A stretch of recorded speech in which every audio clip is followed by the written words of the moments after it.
I used to be an Air Force pilot. I'm not going to tell you when or in what country, for the sake of staying anonymous.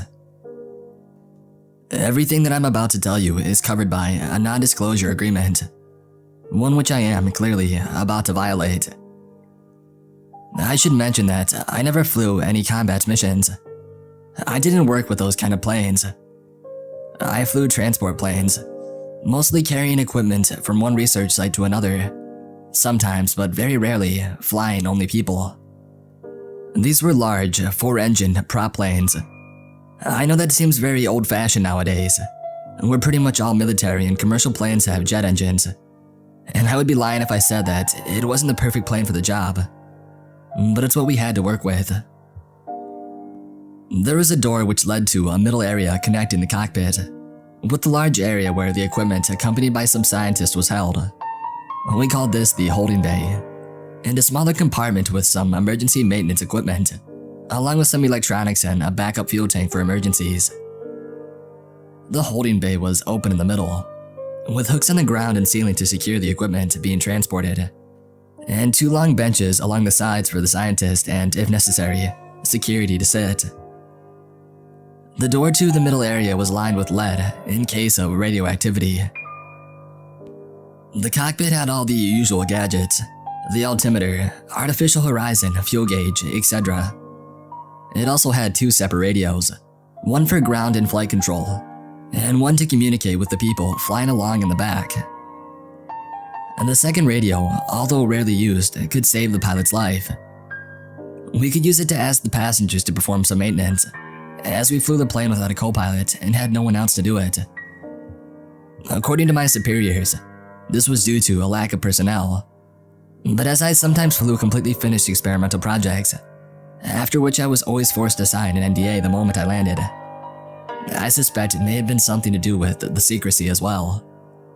I never liked flying those missions. The lead-lined door connecting the holding bay to the middle area could only be opened from the cockpit. A while ago, while transporting something radioactive, some rookie scientist accidentally leaned against the button that opened the door, when there still was a button inside the holding bay, without realizing that he had touched the button or the fact that the door was now slightly ajar. To make sure no other pilots ran the risk of getting irradiated, the button inside the bay was removed. Lastly, there is a camera inside of the holding bay, sending a live feed to a small screen in the cockpit. When I asked about it, I was told that this was so if something went wrong in the bay, not only was there footage of it, but the pilots would be aware of it as well in case no one in the holding bay was able to tell him over the radio. That didn't do much to reassure me. One day while I was on duty, the alarm was sounded in one of the research facilities. This meant that all the personnel had to be evacuated, and my plane was sent along with another to do the job. Because we had to evacuate quickly, we could not refuel at the facility, and so the backup fuel tank was used to definitely be able to make the round trip. If the normal fuel tank was filled up entirely, the plane should be able to make it. But rather than cut it close, we set off with a surplus. Our call sign for ground control that day was Matmat, myself being Matmat 2 and the other plane 1. Matmat 1 and I landed on the 2 runways closest to the facility and quickly taxied to the exit. Everybody was already waiting outside, and as soon as the ramps dropped, everyone rushed aboard. I don't think the ramps were open for longer than 30 seconds before we taxied back onto the runway and we took off. Looking on my screen, I saw a few people, scientists as well as security personnel, sitting in the middle area because of a lack of seats. Everything seemed fine at first glance, until I became aware of a scientist making excited hand movements to one of the security guys, whom I presumed to be the ranking officer. Using the radio, I asked if there was a problem back there. "Everything's fine. The scientist is just nervous is all." I could hear the scientist in the background, but I could not make out what he was saying. I figured it wasn't an issue, and I focused on flying back to the base. Half an hour over some jungle, and we would be back near the city. I looked back on the camera to see the scientist still excitedly gesturing, this time clearly towards the bench on the other side. I saw some of the people sitting with their heads hanging down. It seemed unlikely that they would be able to fall asleep so quickly after the evacuation, with a man loudly arguing something in the same area as them. And so I contacted the officer again. "It's fine. They're tired. Just focus on the flying." His patronizing tone annoyed me, but I decided that I would take his advice. More people were tired now, not only on the bench, but some were laying on the floor in the middle too. I had an anxious feeling about the whole situation, but I decided against contacting the officer again. He would probably just repeat himself anyway. Shortly after, a voice came over the radio, a different tone than the officer. "Hello?" Was the scientist that I had seen gesturing. "You're breaking protocol. Only the ranking officer is allowed on the..." I cut myself off when I looked back at the screen, seeing the officer laying on the ground and the scientist clearly panicking standing next to the door. "What did you do to him?" "You have to open the door. Quickly." "Is he alive?" The scientist began shouting hysterically. "No, the plane has been compromised. You have to let me out. We have to do something about this. You cannot land. This can't be allowed to spread." Almost everyone was unmoving, seemingly peacefully asleep. Only 3 people were still standing, all at the door, gesturing hysterically. I decided to break protocol and I opened the door. I pressed the button and the scientist with the radio fell through it. The other 2 people with him, both letting out screams and falling to the floor. The scientist quickly pushed the door, closed behind him, and it automatically locked again. After about a minute, the door to the cockpit, which didn't have a lock, opened, and the scientist was standing next to me, breathing heavily, tears on his face. "What happened in there?" He took a deep breath before answering.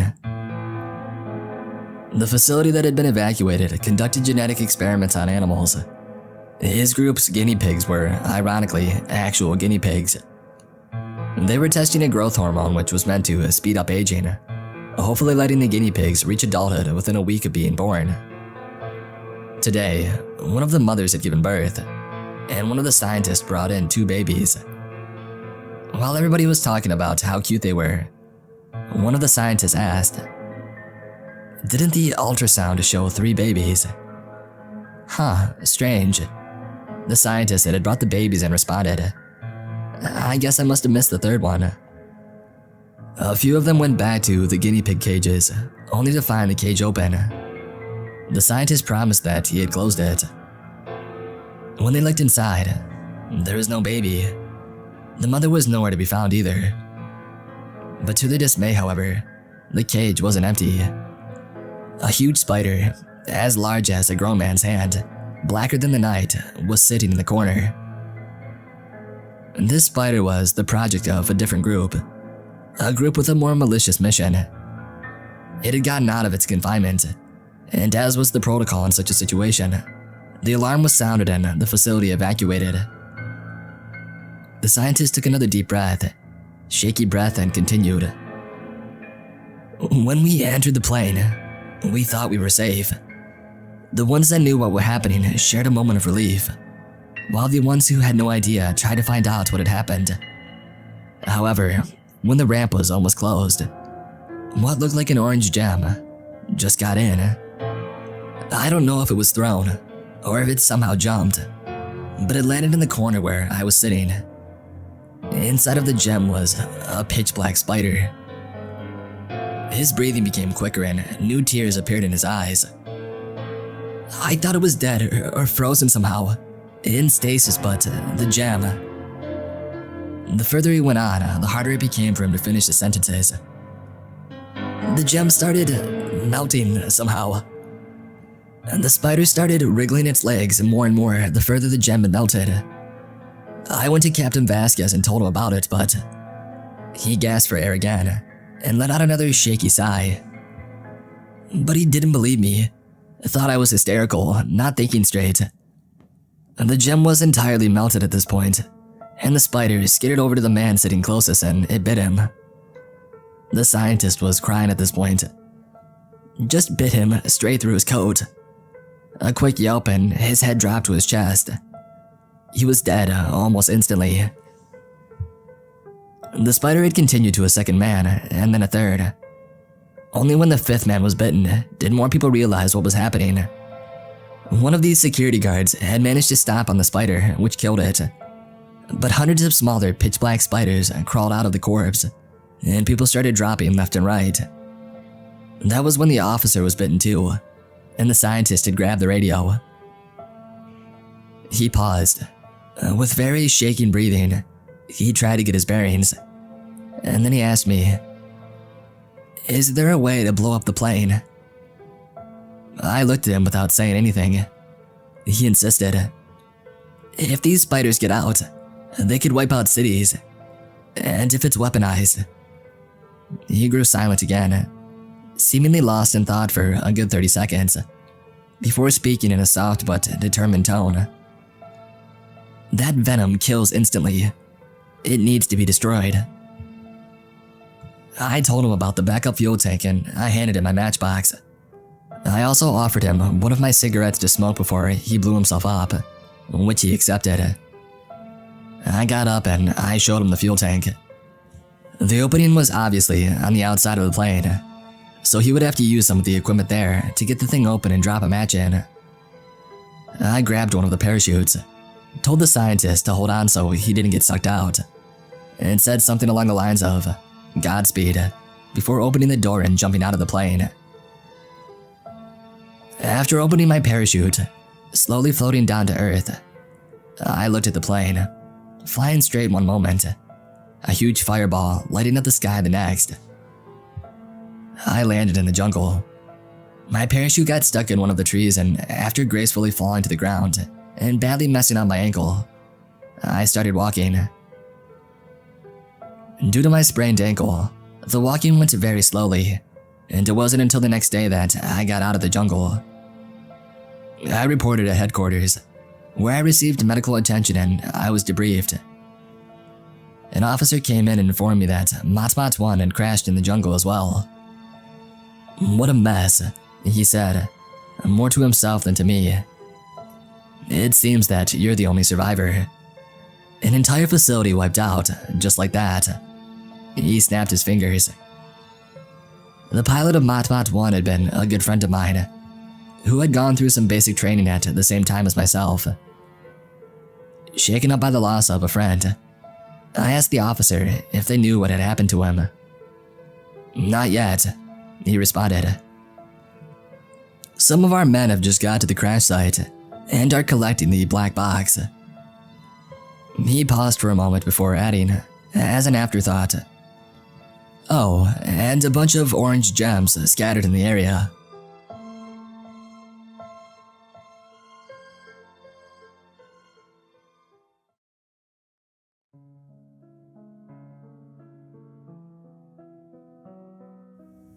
When I was young growing up, my parents would always lecture me about the good and evil of the world. They explained to me and my older sister, Jenny, that the world is not a safe place for adventures and exploring the unknown. If somebody tells you to stay away from somewhere, you must do so. We don't take risks like those. We aren't those type of people. Yeah, Dad. Maybe I should have listened to you more when you gave us those talks because you never know where those risks will actually take you. After I graduated high school, my parents had the expectation of me going to college right after getting my diploma.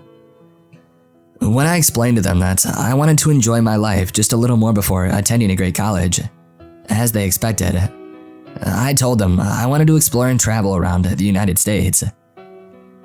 They disapproved of it, and I can remember my dad telling me, "When you come back, don't come running to us about your financial problems or asking for money. We had money put aside for your education. But if you decide to travel, well, we're not going to help pay for any of your expenses." At the time, I thought he was being a complete jerk and a dickhead. But I didn't care. I had a dream, and I was going to live out that dream before feeling like I had to become an adult. That summer, I was able to collect some money from a previous job that I had to help pay for gas and food. My Toyota Land Cruiser was still in good shape, and it didn't seem to have any problems that could affect my journey. And so when school was completely done for, I hit the road. I didn't have a plan for where I wanted to go, but for one, it involved exploring abandoned places. I landed myself in Johnstown, Pennsylvania. As I was driving through, it was already past 1 o'clock in the morning. My tired eyes made it harder to stay awake, which somehow led me in front of an old house that appeared to be unkept and abandoned. With just a little light, I could tell this house hadn't been occupied for a long time. And there was mold growing on the sides of the outside walls, and the grass was at least 3 or 4 feet tall. It was disgusting, but that's what fascinated me about it. I thought that if I wanted to get a better look at this place, that it wouldn't be the best to do so without just a few hours of sleep. As I did, I pulled into the small gravel driveway right next to the house and I parked my car. I jumped into the back seat, where I already had a pillow and a blanket set up for me in the back, where I had been sleeping the past few nights. From there, I was able to rest up for a few hours until I was awakened by a strange and unpleasant sound. It appeared to be coming from behind the house. For a moment, I wasn't sure what exactly I was hearing, but it made my head pound and my ears ache. It sounded like somebody was trying to speak with me. I couldn't identify the voice, but it was laughing and telling me to come closer. The next thing that I remember was waking up, assuming whatever I just saw was a nightmare, a confusing one that's for sure, and found myself staring at the house, almost forgetting everything that had just happened. I drove around the city, trying to find a good place to sit down and eat. I came across a Waffle House that seemed decent, but again, I was starving. The place didn't have many customers, but still, it had the best food that I had ever tasted. When I finished and I paid, I headed back to the house. I thought that it wouldn't hurt to look around in the daylight, even though I thought it would be even creepier at night, and the creepier the better. When I first got a look at the house, I didn't realize how many locks and the huge lockbox on the door. It didn't surprise me.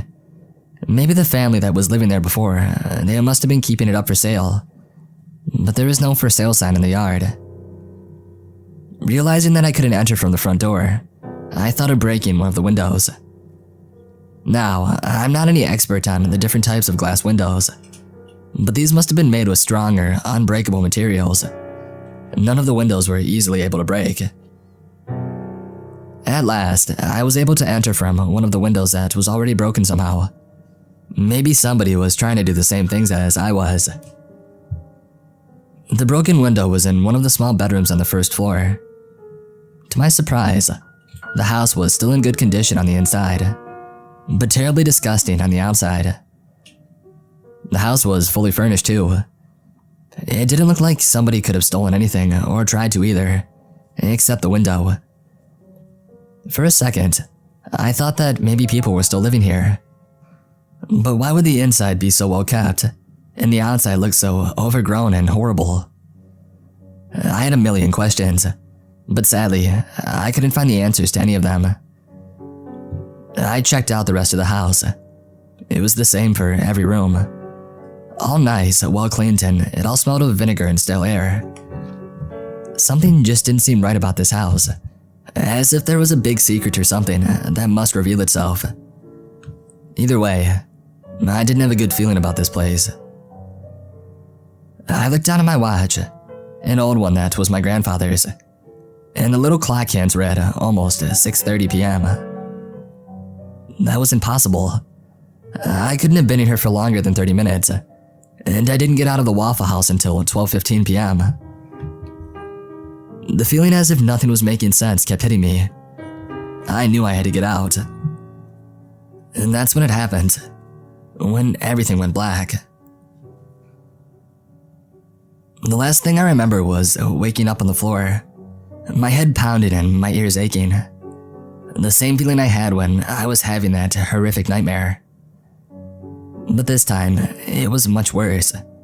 The voice kept trying to speak with me. I knew it was the same voice that was in my dream, but I still couldn't understand what it was saying. It first started as a mumbling noise that I could feel was getting closer. The voice kept getting louder and louder. It was almost as if it was right next to me when it whispered, "They left me alone, and I'm so glad you're here to join me." I screamed. I screamed until I couldn't even feel my throat or hear myself speak. And that's when it appeared. It showed itself, but I couldn't understand what it wanted or how it was here. It looked like the spawn of the devil in the form of a short, discolored, slender man. Its face horrified me, with these huge red eyes, no nose, and the biggest and creepiest smile ever put on a face. It had no ears, only just a few holes on the side of its head. Its hands and feet stretched to about 2 or 3 feet long. And the worst of it all was what it was wearing. The creature stood tall in what looked like doll clothes, fitting perfectly around its body. It tried to talk, but no words came out. I was still as a statue, afraid if I move, this thing will try to kill me or eat me, something like that. It kept walking closer towards me, but this time slower than before. I was confused why it was going so slow, unsure of what it was trying to do. It looked at me like they had never seen such a creature like me. Neither have I to do the same. Just then, a second one comes walking into the living room where I was sitting. This one was much bigger, taller than I was, and I was about 6 feet tall. It looked at me like I was a threat. Kind of like when somebody is unsure how they are supposed to process what's going on at that moment. And that's when it happened again. The pounding headache and the pressure on the ears. I didn't understand what was going on. And who are these oddly strange creatures? Until I heard the voices again. This time I could hear them perfectly, but I still couldn't recognize where I had heard that voice before. But a few moments later, I understood it perfectly. The bigger creature looked into my eyes. It was their voice. They were trying to talk to me. "Excuse me, child. She has never seen a human before. Who are you and how did you get here?" The creature gave me an uncomfortable look. "My name's Michael. I saw this house as I was passing by last night. I needed a place to crash and I thought I could park my car in the driveway and I could get a few hours of sleep. It appeared to me that nobody was living here, so I thought it would be okay. I didn't mean to cause any trouble. I just want to get out." The smaller one looked at me, coming closer and closer, touching my face. I could hear her say, "Soft." "I'm not here to hurt you," I started to say. "I just wanted to look through this house for a little bit. I didn't mean any trouble. I just want to get home." The creature sighed, but didn't stop staring at me with its threatening eyes. Communicating with its mind, the creature stated, "I don't trust humans, or anybody in that matter. You cannot leave until we are finished." I was confused at what the creature meant. Finished. And then all of a sudden, there was a huge explosion sound coming from, well, I thought it came from the basement. The smaller creature yelped as if they were shot and hit by 1,000 bullets and disappeared out of sight. The bigger one followed behind. Understanding that whatever was going on wouldn't end well if I stuck around any longer, I stood up and I jetted out of the door, not slowing down for anything. I could still hear their screams from behind me. I didn't know what was going on, but whatever it was, I did not want to be a part of it. I got into my car and I drove off as fast as I could, not turning back or stopping. I was able to reach the downtown area and I ran into a small grocery store to ask if I could use a phone. As I ran towards the payphone in the store, An older lady working the cash register called out to me. "We're closing in 15 minutes. Make it quicker, I'll leave you in here overnight." I wasn't listening and I dialed 911. The operator asked me what was wrong, and that's when I realized I didn't even know what had happened. The older lady asked me if I was okay, but all I did was turn around and say, "You won't believe what just happened." The lady looked at me with a concerned look on her face, as if she knew exactly what I was about to say. There was this house and I just stopped off at it because I was just looking for a place to sleep. And the next morning when I woke up, I went inside of the house and I saw these figures. I don't know what they wanted, but they scared the shit out of me. I said all of this, even though I knew she wouldn't believe me. The lady seemed scared and her face went completely white. And that's when she asked, "Was that house on Maple Street?" I replied yes, but what she told me next would make my journey as an explorer come to an end. She started, "There once was a family, the Connors, that lived there many years ago. I would say in the mid-70s or early 80s. I was friends with the mother, Barbara, since we were kids. They were a well-known family that everybody seemed to adore. They had 2 children, Maxine and Gilbert, the 2 cutest and most adoring little kids. Their father, Michael Connor, was a well-known scientist who had a theory that all human life could be changed into its own form with the power of creativity and mystery. In their basement, he had his own laboratory set up where he would do his own experiments. He kept this part of his life very private from the rest of the community and never really talked about his career much. Anyhow, a few years later during one of Mr. Connor's experiments on a small rat, well, we can say that something happened. It forced Mrs. Connor and the kids to move out of the house, and nobody has seen them since." "What about Mr. Connor?" I asked, unsure of what the answer would be. The lady continued, "Well, the truth is, no one knows. We don't know if he moved out or he stayed. He never tried to sell the house if he had moved out, which seems kind of strange. So for what I know, he could still be living there." I was speechless and more unsure of what to say next. I asked her what the easiest way out of town would be, and she told me to just take Highway 88, and it would take me to Philly and I could get a good start there. My mind was all over the place and it made me wonder, was Mr. Connor still in that house? Is that why the house was so clean? But what scared me the most was, did he know that I was in the house and was trying to save me? Was he down in the basement the entire time, just hiding or waiting? And more importantly, what kind of experiment were those creatures a part of? Whatever Mr. Connor did, the lady was right. They were mysterious. Now, I'm just focusing on getting home and doing something else with my life. I thought that I wanted to be an adventurer and go across the country. But now I know that isn't for me.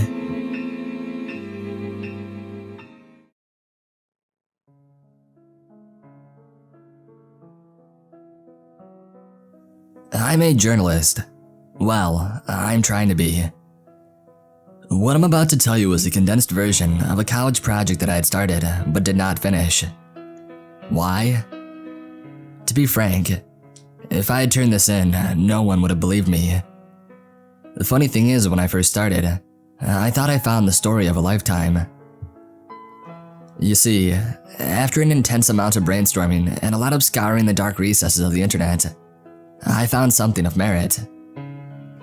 In Italy, there is a small village of people who had still worshipped Ceres. She was the Roman goddess of agriculture and fertility. Her Greek counterpart, Demeter, some of you guys might be more familiar with. Even luckier for me, or so I thought at the time, they had a festival coming up in the dedication to her called the Ceralia. It took place about mid-April and was a week long. It was a few months away at the time, and that would have been long enough for me to put a team together and plan a trip. I was able to get in contact with a liaison who worked with the village. His name was Roberto, and apparently he was an expert on it. I shot him an email about how I wanted to do a piece on the festival, and to my surprise, he replied rather quickly. Chloe, if you are positive that you would like to do a college report on these people, I can help you. There are a few things you must know, however. These people take their worship for Ceres very seriously. You must follow their laws exactly. If you do not, they will consider it a great disrespect to their goddess. Any sort of disrespect against her might complicate things and make your trip more dangerous than anticipated. All they ask is that you respect their culture, and things should go smoothly. The Ludi Ceres is a very beautiful festival, which I'm sure you and your peers will enjoy. If you're still interested, I will send you their laws and more information on where you will be staying. I look forward to hearing from you. Roberto. I was ecstatic. Things were falling into place. I emailed him back and soon I had received instructions on how to get there once I had arrived in Italy. He also sent their list of laws as promised. It was all pretty much common sense stuff. No stealing, especially from crops or livestock. No getting violent with each other or the townspeople, unless it is a part of the festivities. No breaking and entering, and so on. The only one that really stood out was, you are not allowed to leave Sorelia once it is started, as it would be considered a great disrespect to Ceres. Afterwards, I got my team together. It was just a couple of my buddies. And they were people that I knew I worked well with and had done a couple of projects with before. My cinematographer Ryan, my photographer Beth, who also happened to be a big help when it came to taking notes, my video editor Jack, and myself, of course, the lead reporter. I was going to be in charge of writing the report, being the on-camera reporter, and for interviews. I forwarded them the letter from Roberto, the laws, and the rest of the research that I'd done via the internet. It wasn't long before we were on a plane bound for Italy. This is gonna be awesome. I've never been to Italy, Beth said as we boarded the plane.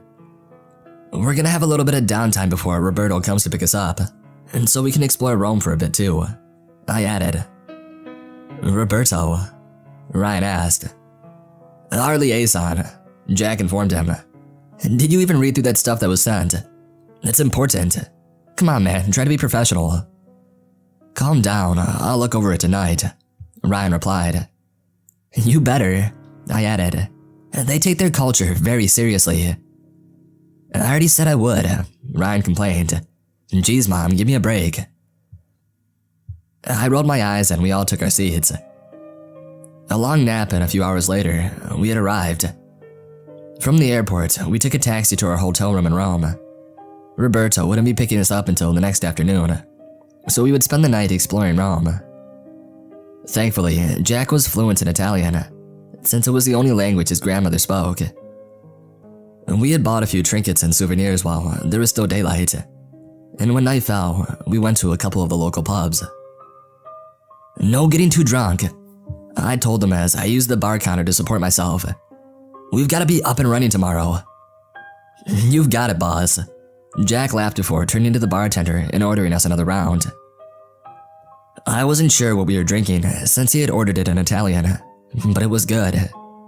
So good that I had to make a pit stop in the bathroom, fearing that I was going to be sick. I pushed my way through the crowd into the bathroom and hovered over the toilet for a few seconds before ultimately deciding that I didn't need to vomit. I headed over to the sink and splashed some water on my face. With a deep sigh, I went outside to get a breath of fresh air. Just as I was about to rejoin my group, an older woman approached me. Hi, I started. I don't speak Italian. The woman clearly did not understand me, as she'd begun to speak Italian. I'm not sure what she was saying, but she seemed to be upset. It wasn't long before she started to yell. I'm sorry, I don't. I stammered as I noticed my friends heading towards us. Jack, can you help me out here? Jack had said something to her, but she had only seemed to become more frustrated with us.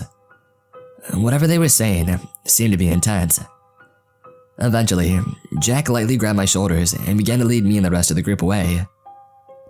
Addio, he said firmly as we headed back to the hotel room. "What was that about?" I asked. "The locals were telling me that she was the town crazy, and so it doesn't matter," he answered. "Come on, Jack, I want to know." I went on with a slight hiccup. "Maybe this could be a good opening piece."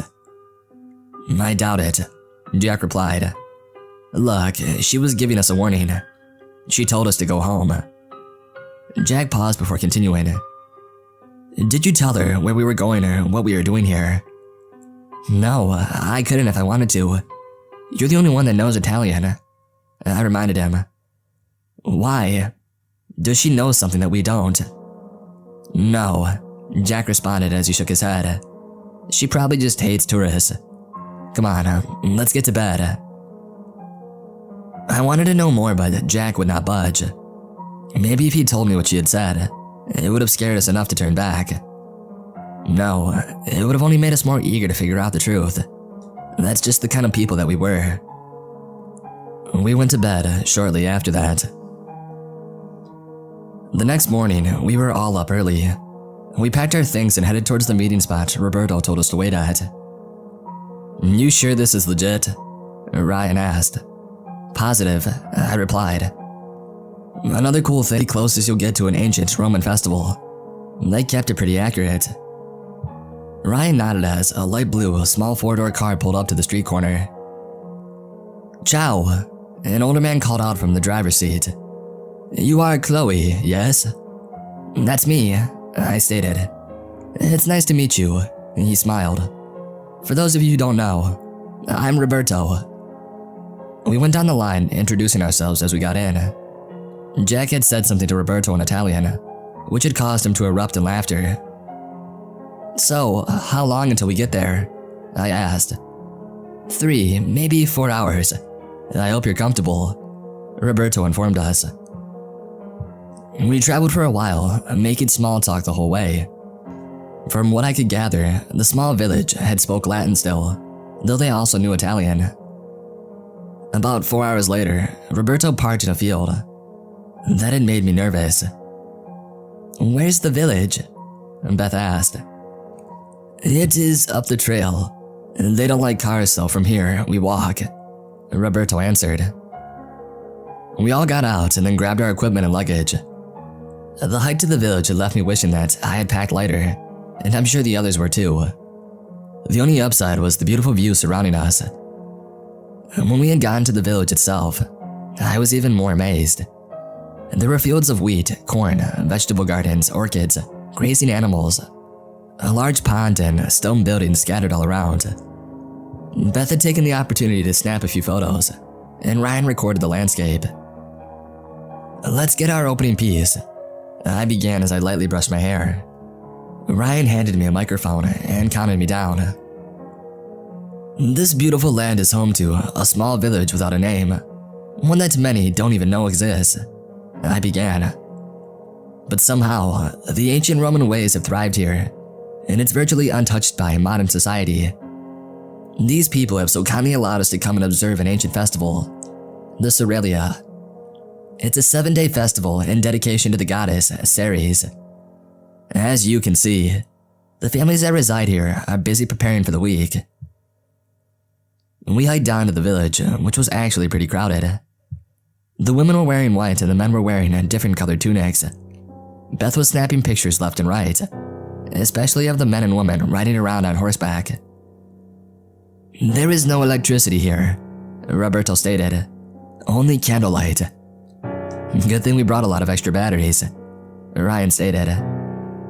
"Come, I will lead you to the house you will be staying in," Roberto continued. Roberto brought us to a small building, inside of which was an older woman who welcomed us with a smile. The boys were sent to one room, and Beth and I to another. The older woman gave Beth and I white dresses, and spoke to us in Italian. "This is Gilia. She says the women wear white during the festival," Roberto informed us.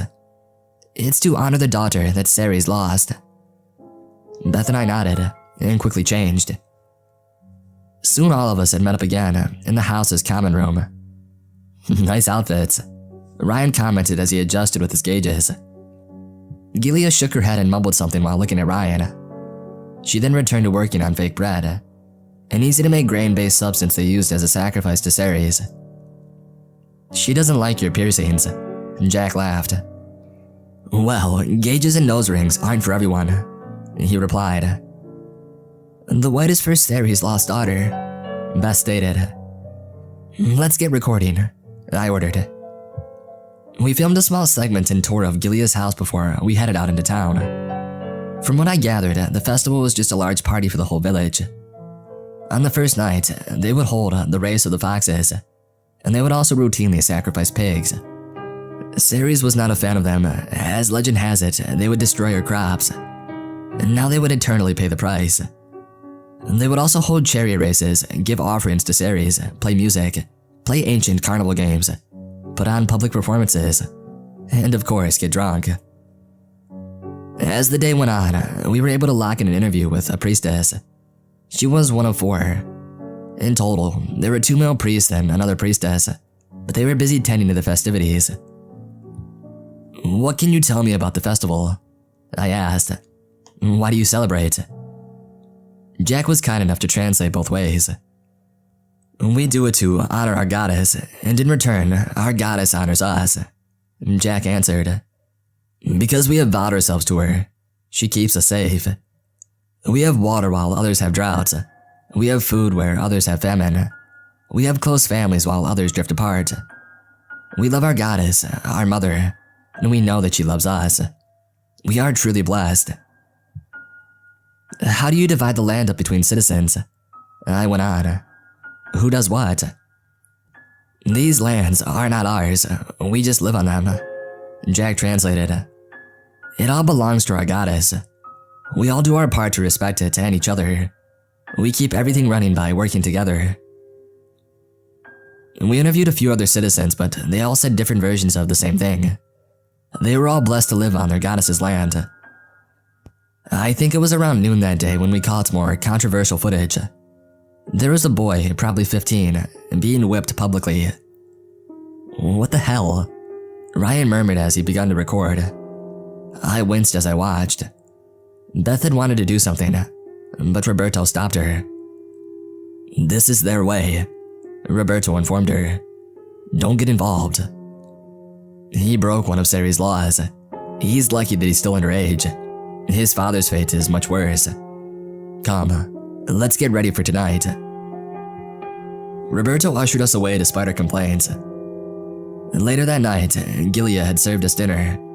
It was meat, bread, and vegetables. According to Robert, the meat was pork, but there was something off about it. Once we had finished and cleaned up, we went to view the race of the foxes. Gilia handed Beth and I torches before we left, and said something to us. "The women carry the torches," Roberto informed us. "That's also in honor of Ceres' lost daughter." Our group headed down to the large field, where a crowd had already begun to form. Because we were doing a story on the village, we were able to get a good view in the front. At one end of the field, there were 6 foxes lined up. Burning torches had been tied to their tails, which were causing them discomfort. "Isn't that animal abuse?" Beth remarked as she took a picture. "I suppose, but it's a time-honored tradition," Roberto answered. "When in Rome, I guess," Ryan said as he began to record. "This is the race of the foxes," I stated into the camera. "It is meant to punish the foxes for their wrongdoings against Ceres. As the story goes, a fox had once stolen her sacred chicken. A farm boy, having caught the fox, tried to set it on fire. The fox managed to escape, running while still burning. This is one of the darker tributes to their goddess. They released the foxes and we watched as they ran off into the darkness. Behind them, the crowd was cheering and placing bets on who would win. The rest of the night consisted of loud music, drinking, dancing, and eating street foods. As it grew later, a pig was brought down from the barn. 2 men were pulling the pig towards a marble altar in the town square, but it was resisting. It kept pulling back from the farmhands leading it. Eventually, they were able to get it on the altar, but it still struggled against them. It was like it already knew what was about to happen. With a quick swipe of a knife, one of the priests cut its throat. It let out a loud squeal, causing Beth to look away. Afterwards, the townspeople lined up to place their offerings. Even Gilead placed her fake bread. "You get all that?" I asked Ryan. "You bet," he replied, still recording. I nodded and I looked at the large wooden barn in the distance. I could hear more frightened squeals coming from the other pigs. There was something underneath the animals' panicked cries though. Something that sounded almost human. I had woken up later than I wanted to that morning. Thankfully, I hadn't missed much. After I had gotten dressed in another white tunic, I had met up with the others in the house's common room. Gilead prepared breakfast. It was eggs and bread, along with some fruit. "Tell her thanks, Jack," I said groggily. He translated for me and Gilead smiled. "We got a lot of great footage last night," Ryan commented. "Yeah, hopefully we get some more today.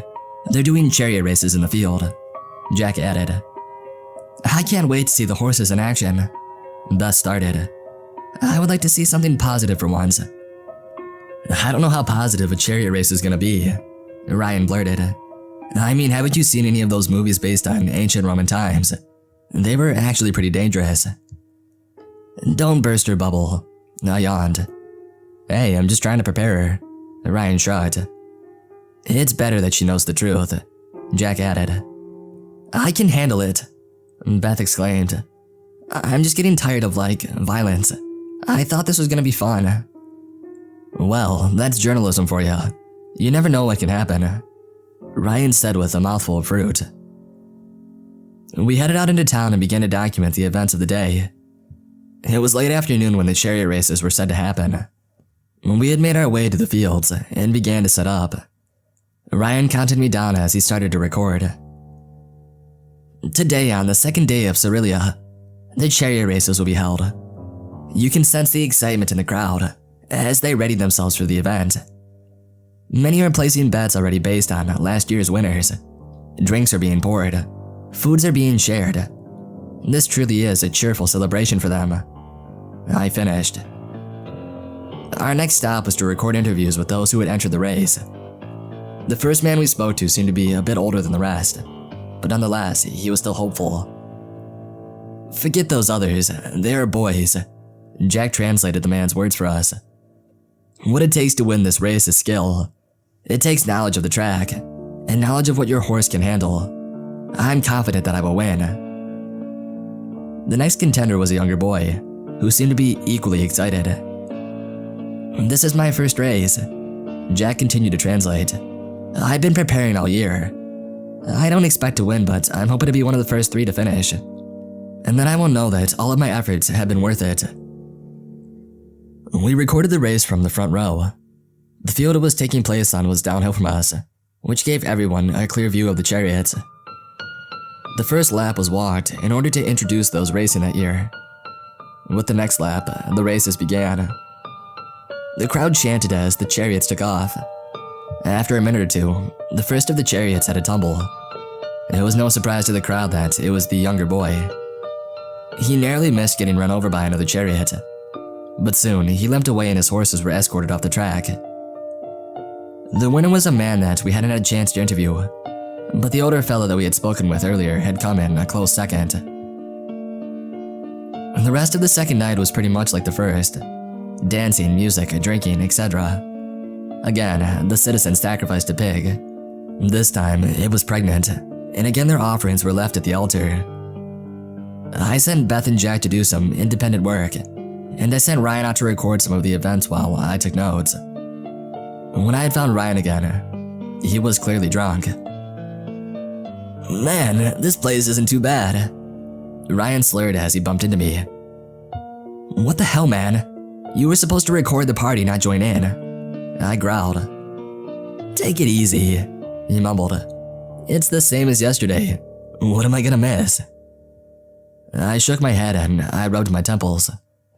"Go back to the house," I ordered. "You can't tell me what to do," Ryan responded as he handed me his camera. "Here, take this. I quit." "You're way too drunk," I know because that's the only time you're ever this annoying, I snapped. Seriously, get back to the house. I'm trying to be professional here. Nah, no way. I see one of the girls making googly eyes at me. I think I'm gonna go for it. He smiled as he pushed past me. Damn it, I muttered as I went to find Jack. I didn't have to look far. He was interviewing a few of the older residents nearby. Jack, I interrupted. Can you please help me deal with Ryan? He's drunk. It was a bad idea for me to leave him alone. It's not your fault. He's a grown man. He shouldn't need a babysitter. Jack sighed. Where is he? I don't know, I answered. That's not good. Jack mumbled as he looked off into the distance. What? I asked as I turned around. I saw what Jack was seeing. There was Ryan leaning on the altar, eating fruits meant as offerings for Ceres. It seemed as we weren't the only ones to notice. It was as if the whole village had gone quiet. Oh no, I began. Didn't you read the freaking letter Roberto sent? Hey guys, Beth said as she approached us. Is something wrong? Look, Jack responded.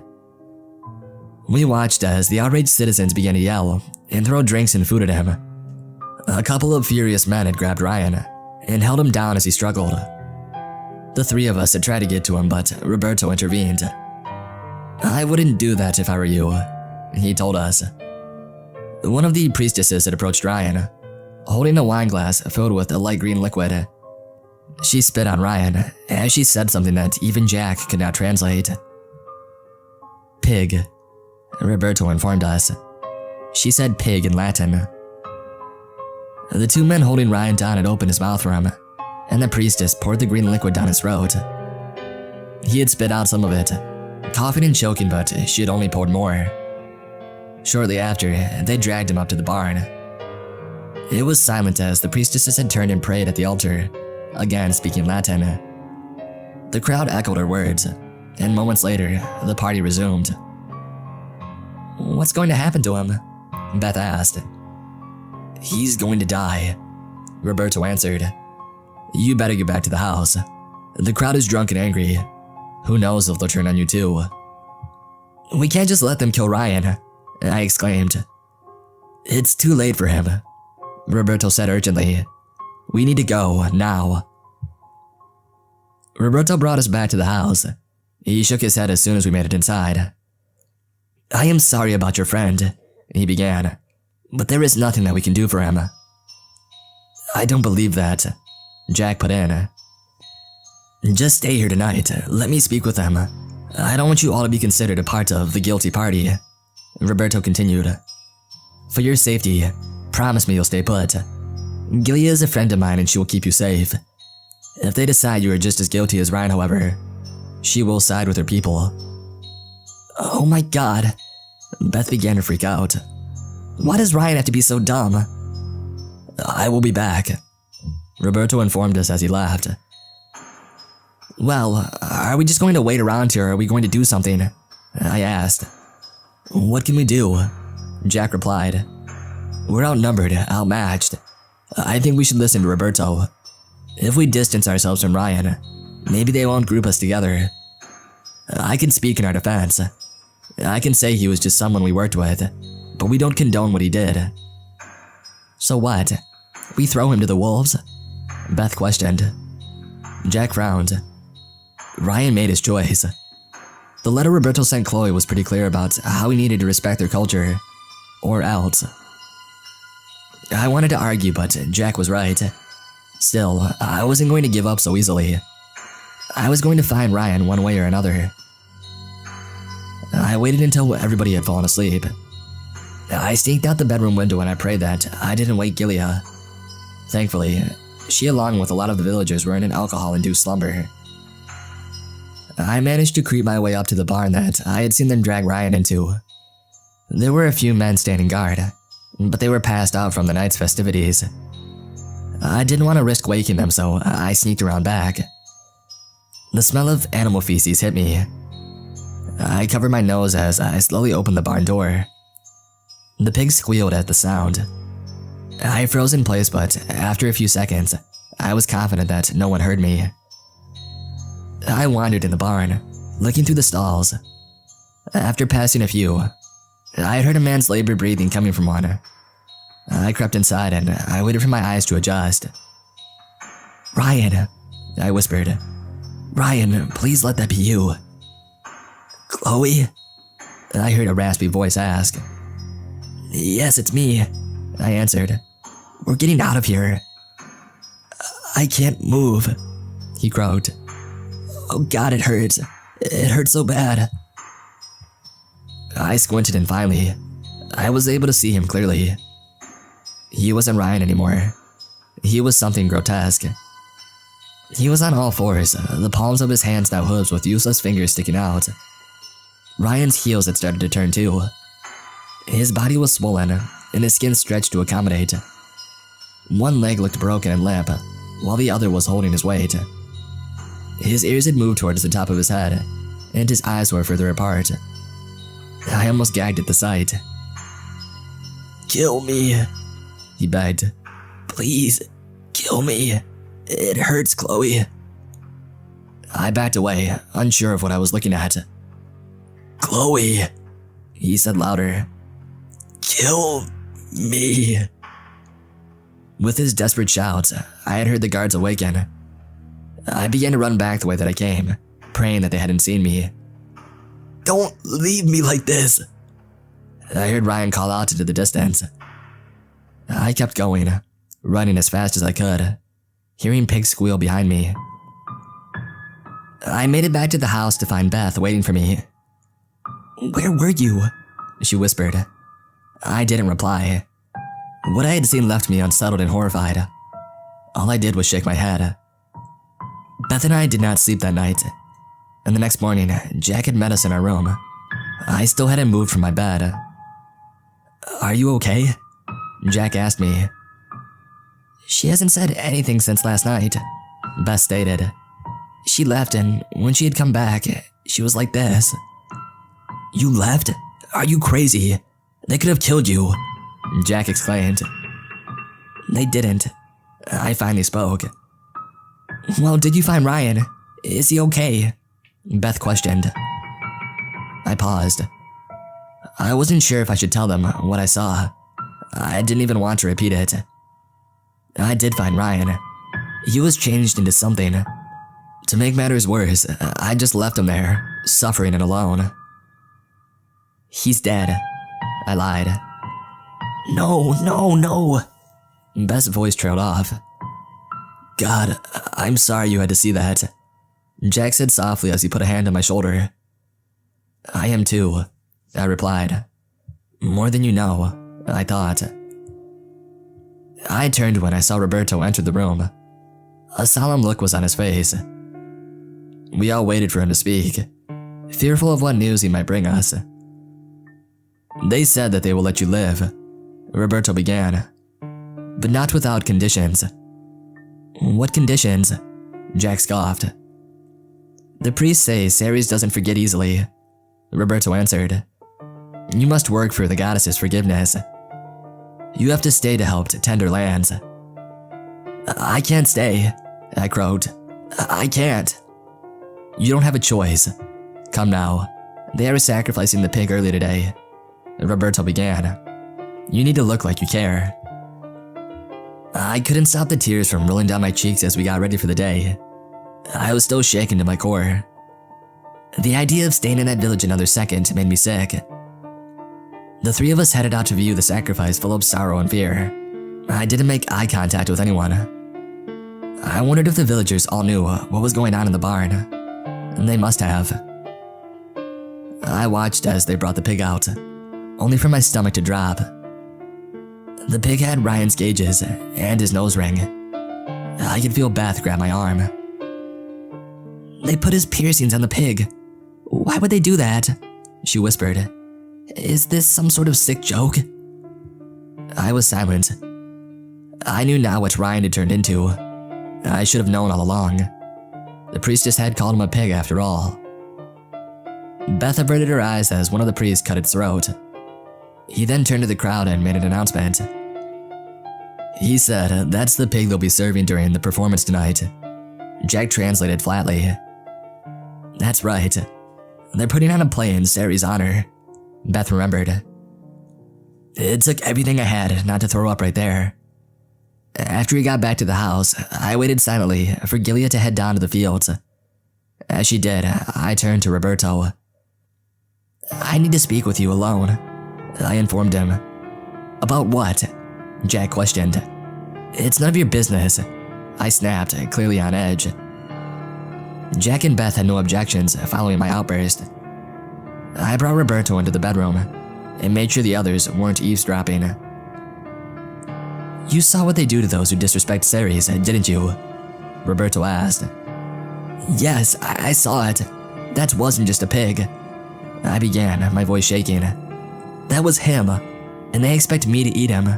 I can't stay here, I won't, and you know that. How can you even be around these people? Roberto sighed and was silent for what felt like an eternity. When I came here, I was a lot like you. I wanted to know everything, he exclaimed. Perhaps some places are better off hidden from the world. I will help you. You better be serious, I hissed. If you get me turned into a pig, I swear to God, I'll escape just to maul you to death. You can trust me, he affirmed. I let out a breath of relief. Thank you, I muttered. Come on, we'll discuss a plan with the others, Roberto replied. We had gone over how we would escape 3 or 4 times. During the performance, everybody would be distracted.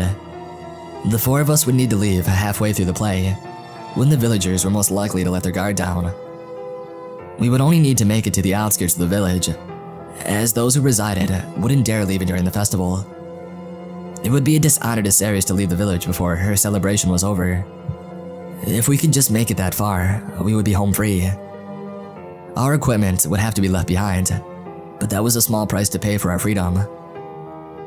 Roberto warned us that, since the villagers were on edge, some would be armed with bows. He told us to keep that in mind. That night, we were ready. The 4 of us gathered in the town center with a large group of the village residents to watch the performance. It was about Ceres' origins, but I wasn't paying too much attention. I was nervous. About an hour into the play, I looked around. Everyone was deeply enthralled in the story. I then turned to Roberto when he nodded. Quietly, I stood up and I began to head towards the back. One at a time, the others followed me, and soon we had made it to the edge of the crowd. Do you remember where I parked? Roberto whispered. Jack, Beth, and I nodded, and silently, the 4 of us headed back to the way that we came. It wasn't long before the villagers had caught on to our plan. My heart skipped a beat as we heard a priest yell at the crowd. Run! Jack shouted. The villagers were fast. It took everything I had just to stay ahead of them. My adrenaline was pumping and my heart was pounding as they began to shoot arrows. They missed me only by a centimeter, their projectiles flying right past my head. I paused when I heard Beth scream from behind me. I turned to see that an arrow had punctured her leg. But before I could get to her, Jack grabbed my wrist and dragged me forward. No time! They'll both die! He yelled as I watched them tackle Beth and pour the light green liquid down her throat. Hurry! Roberto called out. I felt an arrow graze my arm and I cried out as I ran. Just a little further, Jack urged me. As we reached the clearing, I realized that they were no longer chasing us. Arrows were still being shot, but somehow we managed to avoid them. Soon, we had made it to Roberto's car. The 3 of us got in, slamming the doors behind us. What about Beth? I sobbed. She drank the elixir, Roberto explained. Her fate has been sealed, just as Ryan's was. Poison? Jack asked. Roberto opened his mouth as if to say something, but no sound came. Instead, he closed it and he started the car. An awful one, I spoke mournfully. God, Jack whispered. Please, just get us out of here. As soon as we were back in the city, we told the local law enforcement what had happened. Even though we pointed out the village's location on a map, For some reason, they were unable to find it. They of course thought that we were responsible. However, with a lack of evidence to tie us to anything, they let us go. Beth and Ryan are still considered missing. Jack and I booked the next flight home, and Roberto told us that he was moving to London, and I haven't heard from him since. Jack and I don't talk about what had happened, and it's for the best. To this day, I can't get the image of Ryan mid-transformation out of my mind. My heart breaks knowing the same thing happened to poor Beth. The thought haunts me, and I'm still plagued with the nightmares. I wished I had never found that village, but you can't change the past. I know dwelling on it won't do me any good. Living in it, however, might just be worse.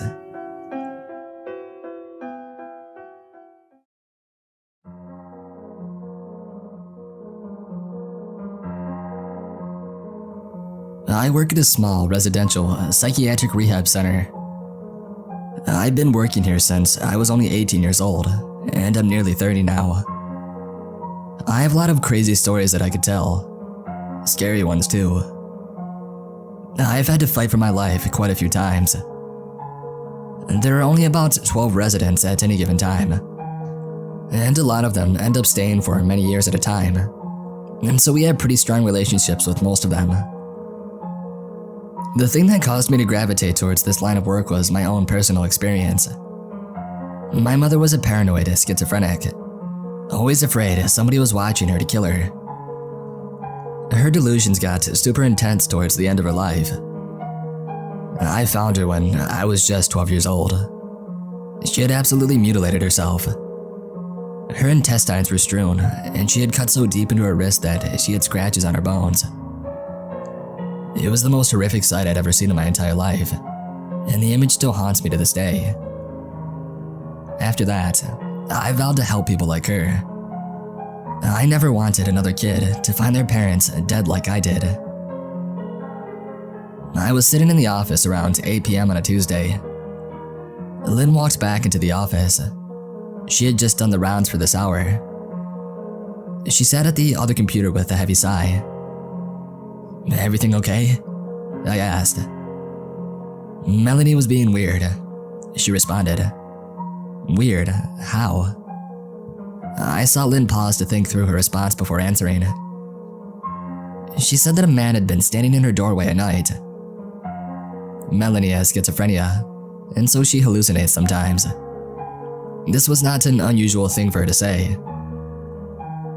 "She's probably just hallucinating," Lynn continued. "Yeah, probably," I agreed. Lynn grabbed her things to head out. The rest of the night went flawlessly, and I headed home around midnight. I got a call from my supervisor around 9 a.m. the next day. I wasn't scheduled until 6 p.m., so I wasn't sure why he was calling. "Hello?" "Steve, I need you to come in." "Is everything okay?" I asked, sitting up in bed, my heart racing a bit. Was I in trouble? "Melanie tried to kill herself this morning." "My God, is she okay?" I asked, completely startled at this revelation. Melanie had never shown any suicidal intentions or tendencies at all. She tried to kill herself. It didn't make sense. "Please, just come in," my supervisor repeated. "Okay, I'll be there in an hour." I hung up the phone and I got out of bed. The whole ride over, a million thoughts raced through my head. Why? How? When? None of this made any sense. She was fine when Lynn had checked on her last night, and had been sound asleep when I checked on her at 11. I parked my car and I sighed as I prepared myself to walk into work. I wasn't sure what to expect. I headed inside and I went straight to the office. My supervisor, Will, was seated at the far computer. A crying Lynn sat at the other. "What happened?" I asked, taking a seat in between the two of them. "Martin found her hanging in her room around 1 this morning. She had made a noose from her bedsheet. It seemed as though he had found her after she had stopped breathing. They're trying to save her." I didn't have the ability to process a response. Not a moment later, One of the other patients, Tim, had busted through our office door. "He's here." Will rolled his eyes slightly. "Who?" Tim had suffered a stroke when he was younger, and it left him with the thinking capacity of a 4-year-old. He couldn't form full sentences. "Him," Tim said with a loudness that made me flinch. "Okay, Tim, we're talking right now. We will come see it in a minute," Will said softly. "Okay," Tim responded and closed the door behind him. Will took a deep breath. "I've been here since this morning, and I don't have anybody to help Lynn cover the day shift. I need you to help her. Martin will come in early tonight, and I'll do the other half of the night shift." I nodded as he stood up and headed towards the door. He paused and looked back. "Please do rounds every half an hour today, just in case." Lynn and I both nodded and Will left. I looked at Lynn after. "Are you okay?" "Yeah," she shrugged. "She was okay yesterday though." "Well, she was being symptomatic," I said. "But she's never done that before." "Yeah," I nodded as I pondered for a moment. I heard Tim yelling from down the hall and I sighed heavily. "I'm gonna go see what Tim is going on about." Lynn nodded and turned towards the computer to finish writing her note. I walked down to Tim's room and froze in the hallway. Tim had cut his arm with something. He had drawn on the walls with his own blood. I remember a chill running down my spine as I saw what he put on the wall. "He's here. Tim can't write." I immediately grabbed the first aid kit to fix up his arm. "Tim, why did you do this?" "He did." "Who?" I asked, having my suspicion that it might be Alex down the hall. He had violent tendencies, though usually he left Tim alone. "Him," Tim said, offering no clarification. I sighed as I finished wrapping his arm up. I cleaned up his wall and I headed back to the office. I looked around for Lynn, but I found her nowhere. I sat down and I began notes at my computer. She returned a few minutes later and slumped into her chair. "Everything okay?" I asked. "Victor said he saw something go into Tim's room earlier." I sat up. "Did he say who?" "He couldn't tell." "I just found Tim. His arm was all cut up and somebody had written on the wall with his blood." Lynn sat up as well. "Oh my God, is he okay?" "Yeah, he's fine. Just kept saying that it was him." "Who?" "Just him. I think it may have been Alex."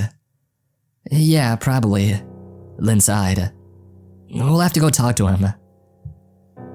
I nodded and I finished up my notes until it was time to do rounds again.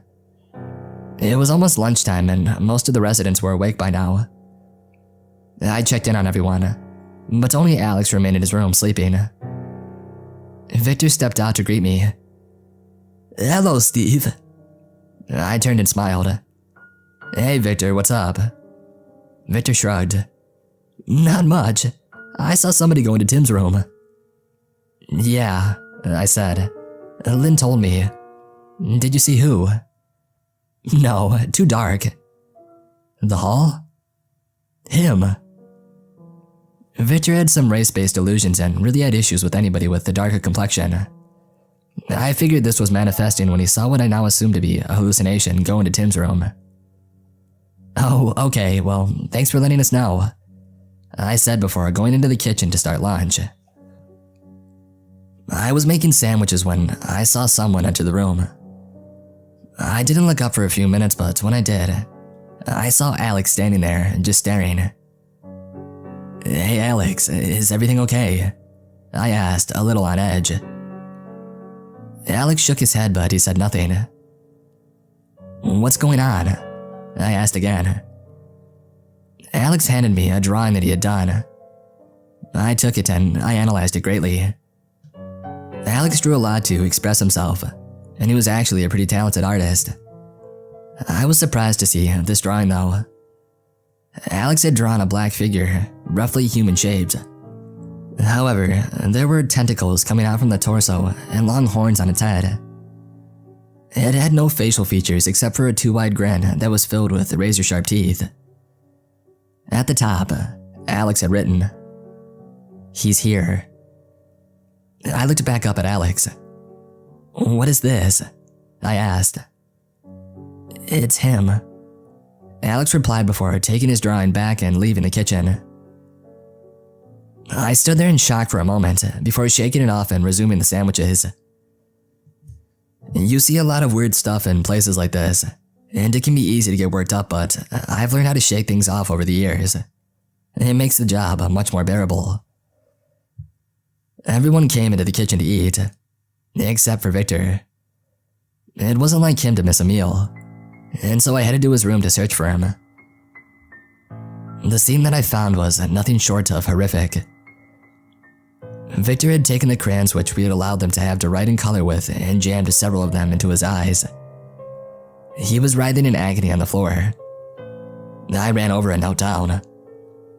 "Victor, what did you do?" I couldn't stand to see him anymore, he cried out as I pulled my cell phone out and I called 911. He continued to cry out as I stayed on the phone, waiting for an ambulance. They hauled him away, and I sighed deeply as Lynn came up behind me. "What a day," she said softly. I chuckled lightly and I walked off to do my rounds, trying to take my mind off of everything. I went into Renee's room at the end of the hall. Renee was very sociable and was only diagnosed with anxiety and depression. Of course, it was debilitating at the level she felt these things, but she did not hallucinate, which is the most important. She was gone on some doctor appointment with her mother, so she wasn't in there. I paused when I found a journal laying open on her desk. A similar picture to the one Alex had drawn was scribbled on the page, along with a short note. "He will come for all of us. He's here." I looked around the room, but I saw nothing out of place. Renee seemed to be living like she always had, but this journal entry was troubling. I only had a few hours left in my shift and I just wanted to relax. Everyone seemed okay and I headed to the office. I completed some notes before taking off for the day. I went home, anxious about working the following night. I hadn't heard anything more about Victor, but I hoped that he would be okay. Renee hadn't returned when I had left either. I went to bed and I got a pretty restless night of sleep. I dragged myself out of bed around noon the next day and mentally prepared myself to go to work. I got dressed and I started my meal prep for my lunch. It was almost 5 when I headed out of the door for work.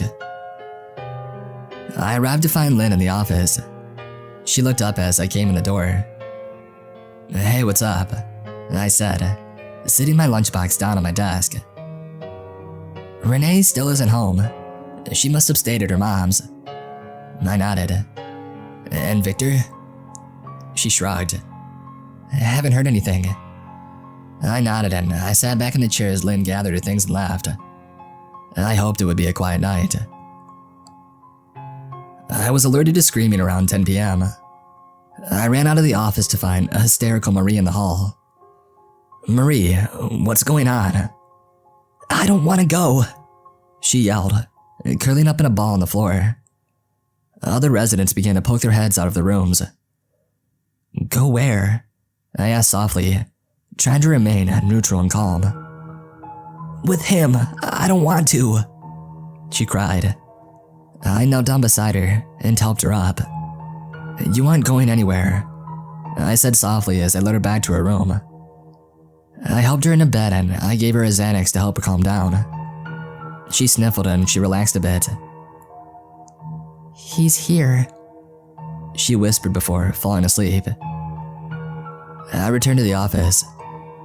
Marie never woke up again. Apparently, she had some undiagnosed heart condition that had stopped her heart the night before. A freak thing, they had said. The next day, we had a small memorial with the residents for Marie. It was at that time that my supervisor got a call. He stepped out of the room to take it. He was gone a few minutes before he came back in, looking as pale as a ghost. He pulled Lynn, Martin, and I aside and spoke in a hushed tone. That was Renee's father. Her and her mother got into a car accident after Renee's appointment. They both died on impact. Lynn gasped and Martin and I took deep breaths. What was going on around here? This would be hard news for the residents to hear, especially after losing Marie not a day ago. Lynn shed some tears and excused herself to the office, as Martin and I put on braced faces to finish the memorial. The following day, we received word that Melanie had succumbed to her injuries as well. 3 residents had died in a week. I had been there for 11 years and only saw one person die the entire rest of the time. Victor was released from the hospital, but they weren't able to save his eyes. He spent days locked up in his room, not coming out for anything. Weeks passed and all of the residents began to mention this mysterious hymn. I had found "He's Here" written nearly everywhere I looked. In the mirror with toothpaste, on the walls with crayon, even on the dining table with peas. Lynn began to act stranger as the weeks went on. I figured the stress of recent events had gotten to her. She sat down at her computer. "He's here." "Who?" "Him. The thing everyone sees," she said, almost frantic. "What are you talking about?" She took a deep breath and looked over at me. "Him. He's dark, not a human. He says he wants to take me home." I raised my eyebrows in disbelief. "Lynn, are you good? Maybe you need to take some time off." "I know what I saw."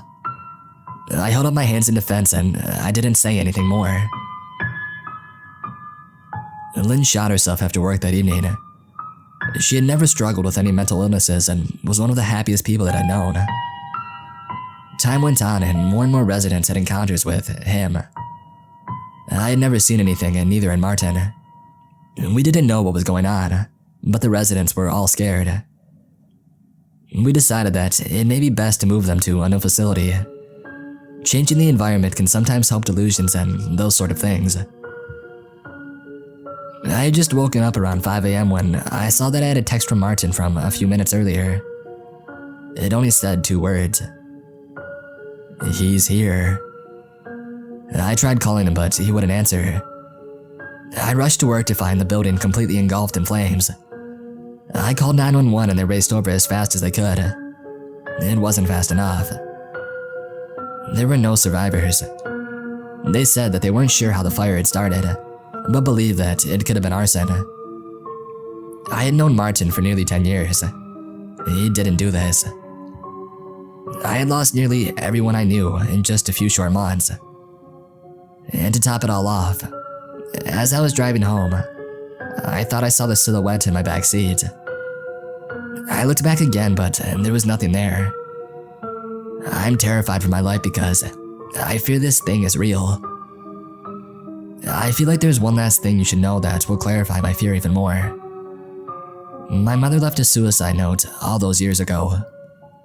On it, only 2 words. "He's here."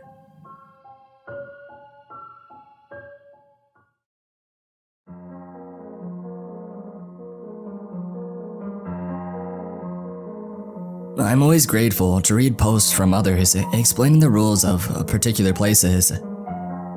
A library where you mustn't interrupt the girl in the reflective jacket who reads collected ESVM poems to herself until midnight. A campsite where you must politely offer some of your food to the faceless people who visit your campfire. An old house where you mustn't look out the window if you hear the sound of bells. Particular places have particular rules. It might be because they're ancient, special, haunted, cursed, or just particularly beautiful places for other things to make their homes. Sometimes, you can learn a little from reading others' lists. Others hard-won a knowledge of what is or isn't safe. But spirits are petty and varied. One will tear at your tongue if you speak to it. Another will kill you for rudeness if you don't. It takes an expert on the area to know. I don't live anywhere quite like that. I live in the old part of Edinburgh, There's nothing cursed or ancient about my flat. It's actually probably one of the least supernatural places in the city. It's safe. Cities often don't have guardians in quite the same way that rural places have. Forests, lakes, valleys, even big ranches. They'll have owners or rangers or guardians, often passed down through generations, or trained and picked carefully by mentors. I like talking to people from those wild places.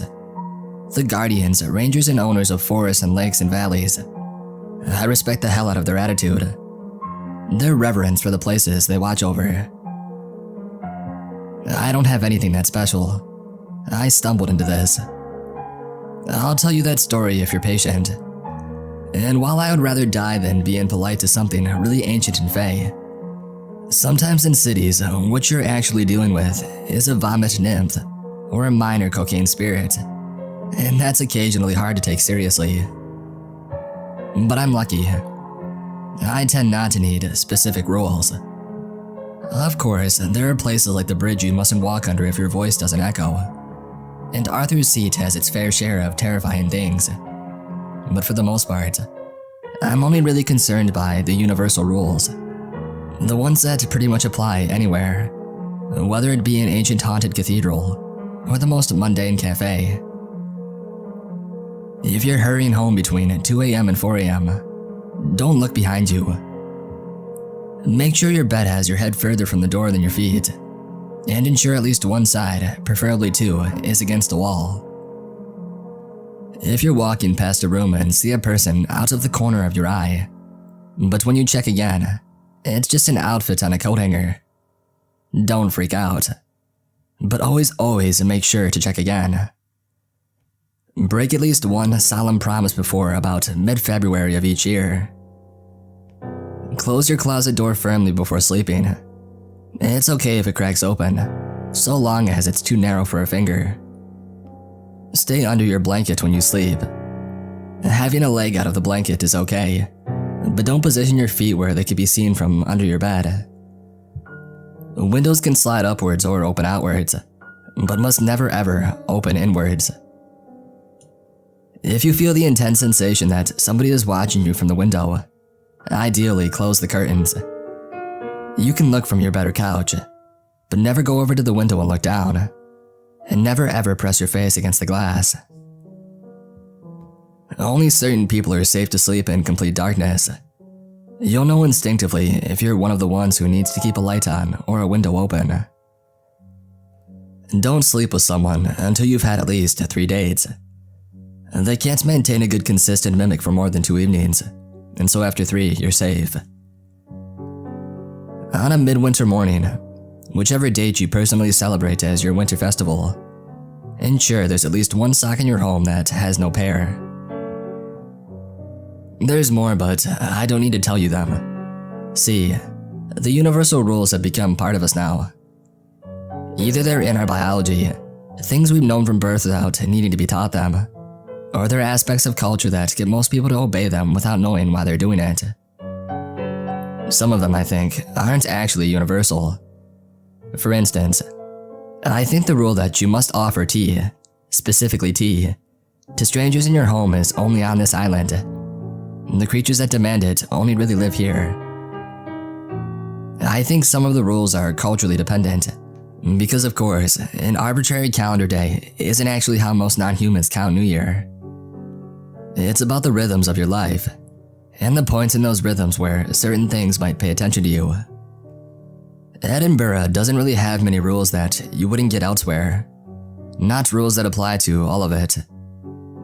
You get some heckin' specific rules if you're working in certain parts of the castle at 3 a.m. But really, it's just a matter of common sense. It's a very old city. An important city. Scotland is an old, wild country, and it remembers all sorts of things. It's a beautiful city with so many layers to it, and so many ghosts.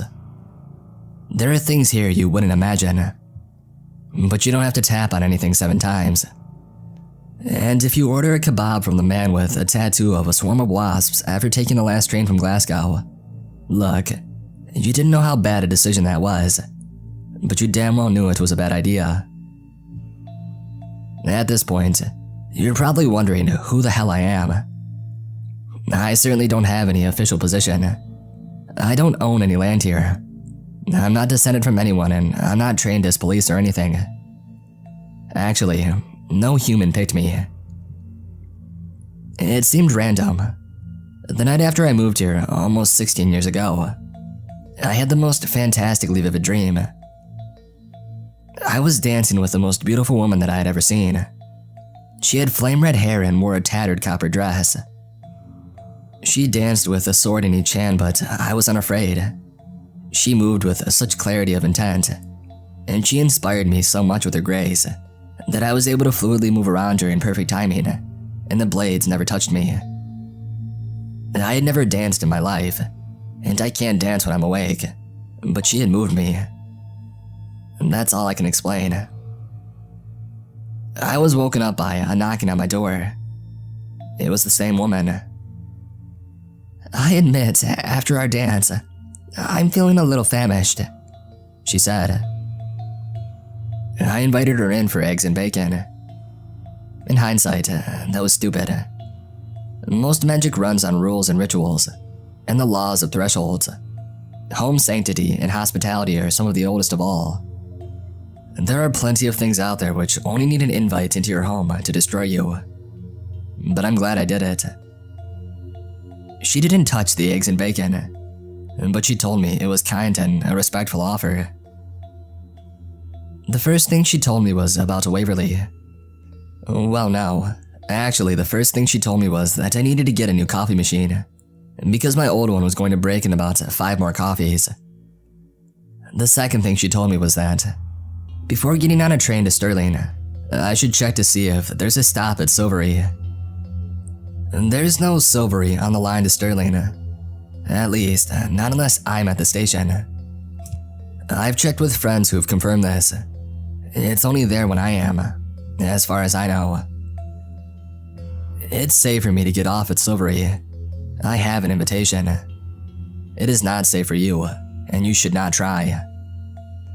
I saw a teenager try it once, and another man who was probably just counting stops to his normal one, and didn't look up from his phone as he got off. And that's another one of those stories you can ask me for.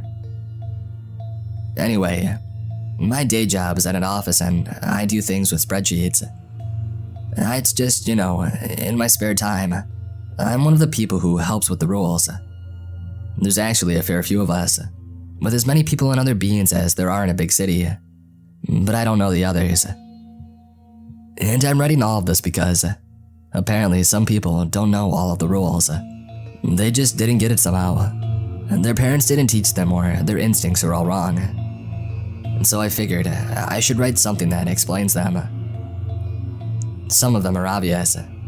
You fucking know why your closet door must never be wide enough cracked open for a long gray finger to curl out from inside and wrap itself slowly around the door. If you don't, please, just imagine your reaction were you to see that. Congrats. Now you know. Some of them you think you learned better about. You didn't. Adults know it's safe to put your feet on the cracks between the paving stones, but that doesn't mean children are wrong about it being dangerous. The edgelings only take small, tender victims, but some are counterintuitive. George, a local nurse and one of the other part-time guardians, called me up yesterday. That was the call that had prompted this post. He told me about an awfully weird occurrence at the hospital. Apparently, an elderly patient reported waking up at around 3 a.m., drenched in sweat, hearing nothing but perfect silence. She looked at the door, and in walked a sort of, I hesitate to call it a man. Apparently, it had arms that were far too long and dragged on the floor, only a gaping bloody hole where its eye should be, and a torso that wrapped around in spirals like a knotted rope. The man stopped in the doorway, breathing heavily, and then reached out with one hand. It seemed like his feet couldn't pass the doorway, apparently, but his hands could. Walking his fingers across the floor, and then eventually taking a deep breath and supporting the full weight of that awfully long arm, he groped along the beds of the ward until he reached hers. When he touched your feet, his hands weren't cold. They were warm, slimy, a little suctiony. Something told her to remain perfectly still, not to react, not to give any sign of life. The moist, heavy fingers explored her toes a little, lifted her heel and then dropped her foot. The long-armed creature sighed heavily. "No tasty eyes here," it whined. "Need tasty eyes." It took a deep breath, coughed up some slime and then whimpered like a child begging for ice cream. "Delicious eyes." And then it left. Apparently the doctors think the woman's crazy, and there's absolutely no sign of the creature on the hospital's CCTV. No slime where it supposedly coughed. But George is the nurse that helps old people get cleaned up, and he says that her feet were sticky, in a way that turned his stomach. And George's stomach is strong enough to clean pus out of the guy who decided to stick his dick up the open surgical wounds in his own arm, and then laugh about it over a pint. George mentioned he's damn glad his patient was sleeping with her head and her eyes away from the door, and her feet towards it. He's made sure it's hospital policy to ask all patients to sleep that way. I thought it might be valuable to let you all know.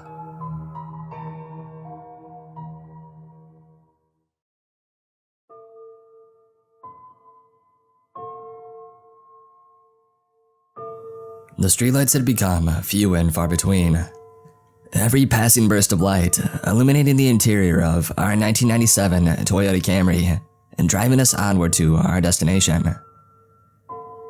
My father liked to drive in silence, almost trance-like. His personal meditation only broken by the occasional cigarette.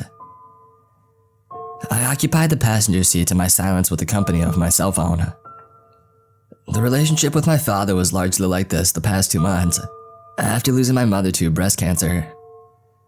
And neither of us able to share our grief with the other. It was left to fester.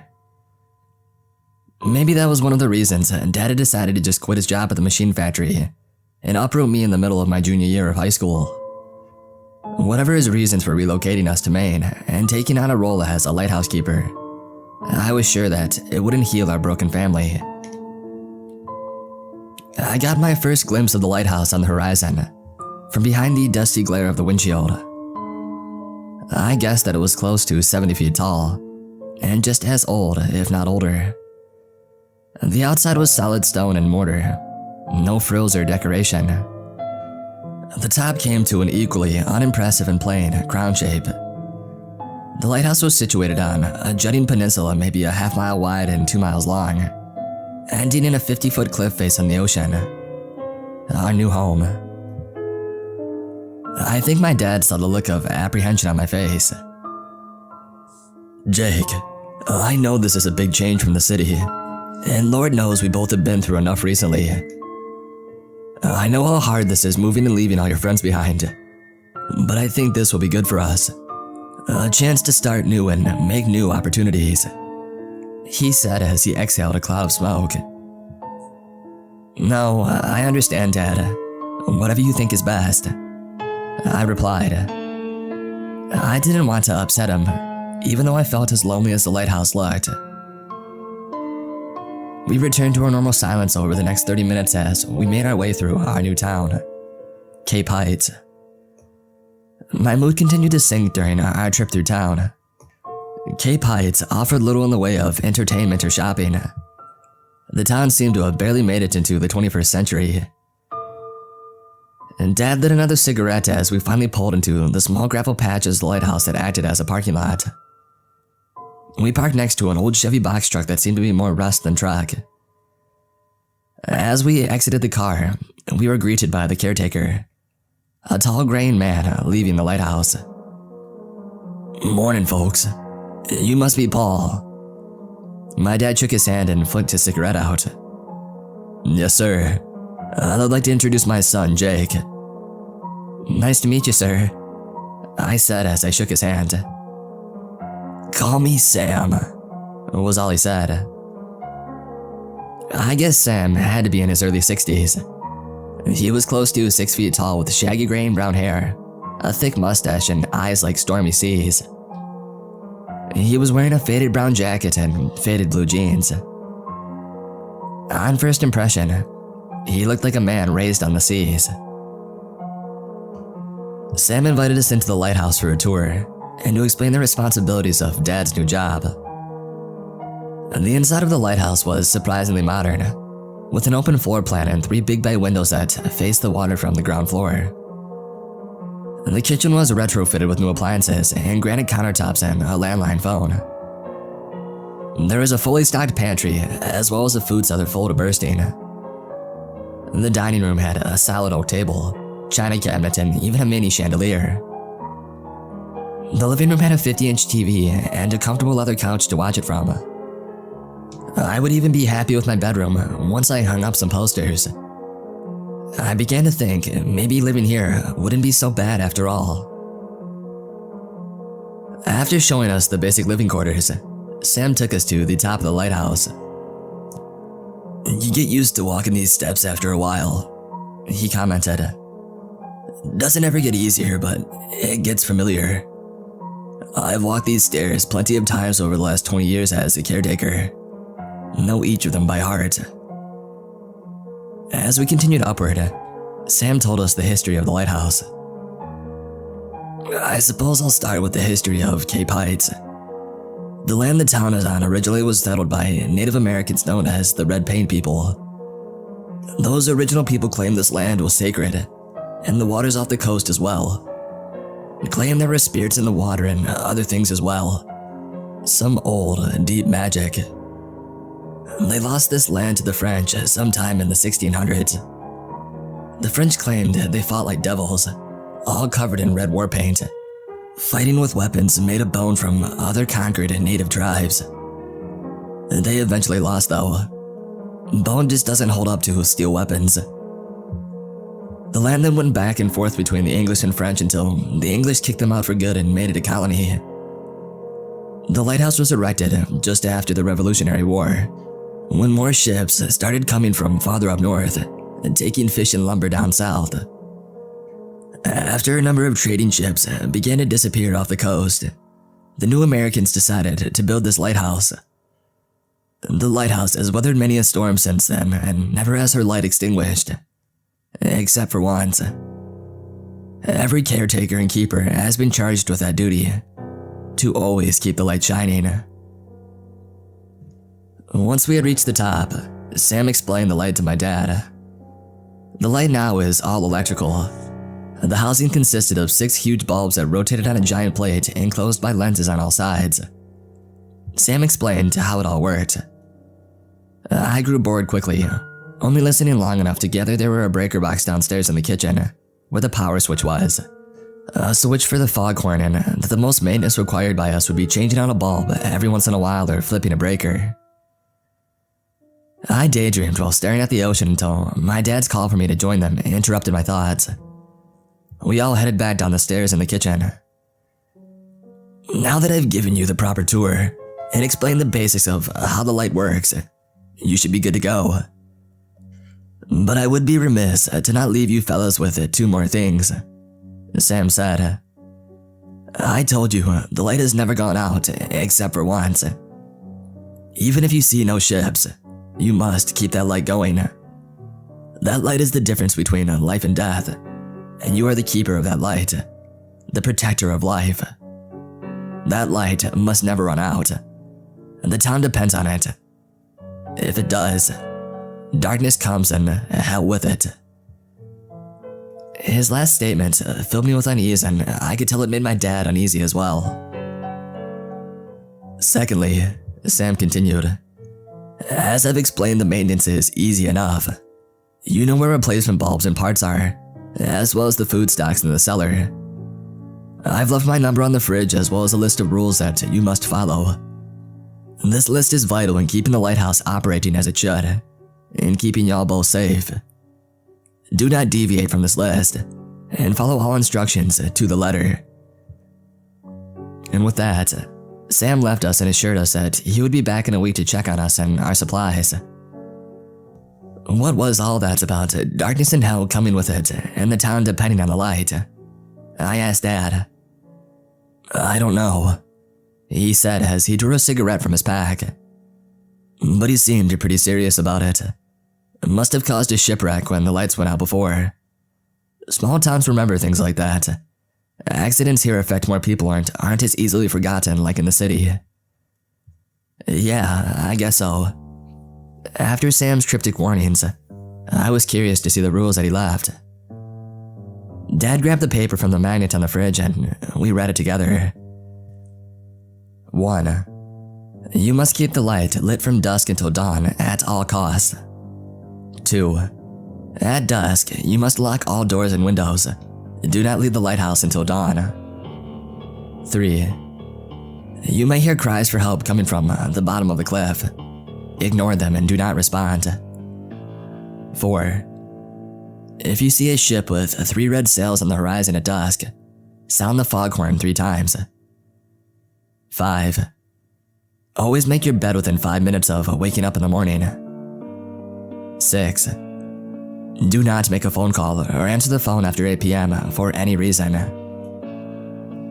Dad and I stared at each other after we both finished reading the list. Neither of us sure what to say. This can't be serious, I said. Most of these rules make no sense. What's gonna happen if I don't make my bed? What if there's an emergency at night and I can't call 911? There has to be some reason that Sam left us these rules. After all, he's been a caretaker for 20 years. Let's just do our best to follow them. Okay, son. I want us to start fresh out here. Maybe we can both find some peace here. Lord knows that we both need it. I love you, Jake. Can you try for me? I smiled gently at my dad and I agreed to give it my best effort. I still had my doubts though, and Sam's list of rules on top of his earlier warnings had made me curious. I had the feeling that there was more to this lighthouse than the caretaker let on, and I was determined to get to the bottom of it. I reread the list for what felt like the 20th time that night. My head pounded from straining my eyes as well as the soft but constant buzz from the desk lamp. I could hear my dad snoring from the next bedroom, exhausted from the drive and preparing the lighthouse for our first night. He assured me that the light was in tip-top shape, and it would cut through the surrounding darkness. I couldn't sleep. Something about this list and Sam's warnings nagged at me. My gut was telling me that there is a connection somewhere. I stared at my old digital radio clock and watched the red lines change from 11:23 to 11:24. Lost in my thoughts about old native ghost stories and magic. A ringing startled me as I nearly jumped out of my skin as the telephone reverberated through the lighthouse. I froze, thinking of Sam's list. I heard something else, barely audible over the deafening phone. Footsteps. I was too late. Dad was shuffling, still half asleep towards the phone, more on autopilot than conscious. Hello? I heard him mutter into the receiver, sleep still thick in his voice. No, it's not possible. Susan? My heart dropped to my stomach, and my stomach jumped to my throat. I couldn't breathe. My mother, Susan Thompson, was dead and buried. I saw the light fade from her eyes and the dirt cover her casket. This wasn't possible.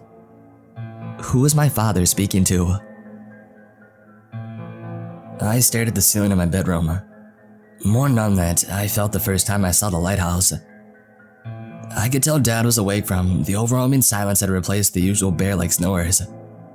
That feeling in my gut I had ever since reading those damn rules was back with a vengeance. I knew I couldn't be mad at Dad. He didn't mean to break the rules. At 52 years of age, answering a phone call in the middle of the night isn't a rule one would normally have, nor a rule with such a cruel punishment if broken. I couldn't take it anymore. I took the list of rules into the kitchen to reread again over a glass of milk I was hopeful would calm me down. My father's presence in the kitchen was only betrayed by the glow of his cigarette, faintly outlining his face in the dark. I'm sorry, Jake, I messed up. Dad, I started. No, Jake, I'm serious.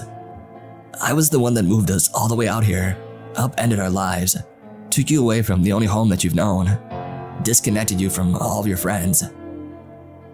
He paused to pull the drag deep into his lungs, holding it in briefly before letting it escape from his nose. And what did I do it for? I've hurt you just as much as your mother's loss has. I haven't been there for you. I'm sorry, Jake. I'm sorry I broke the rules on the list. I was the one that was so adamant that we follow them.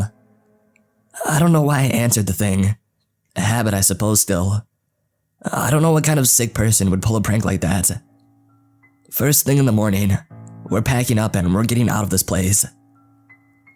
No, we can't. The words were already gone before I realized what I had said. Dad, I love you and it's not all your fault. I've been pretty distant too since Mom passed. But we're here now, for whatever reason. Fate, destiny, or just crappy luck. We're here for a reason. Maybe we can find that peace that you were talking about. Are you sure, son? I know you've been pretty hesitant about this whole situation from the beginning. Why the sudden desire to stay, especially after? I struggled to find words to explain it to him, and also myself.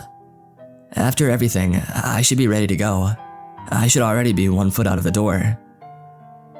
My brain was racing to connect the dots, while my gut still warned me something was seriously wrong. It just feels like we're meant to be here, was all that I could manage. I spent the remaining hours until dawn in the company of the lights atop the lighthouse. I watched the waves break in whitecaps on the cliff face below. The list was not far from my mind. Thankfully, no phantom voices or ghostly ships bothered me. Watching the sun slip into the heavens and the stars retreat, my mind went back to what Sam had said about the natives that once lived there. That old, deep magic lurking in the ocean. Spirits. It was too much that I needed more information. What happened the time that the light had went out? Why does the town depend on the light? Lighthouses protected ships in the open ocean, not people in their homes on land. I could see all of the dots, but I just couldn't connect them. Not yet.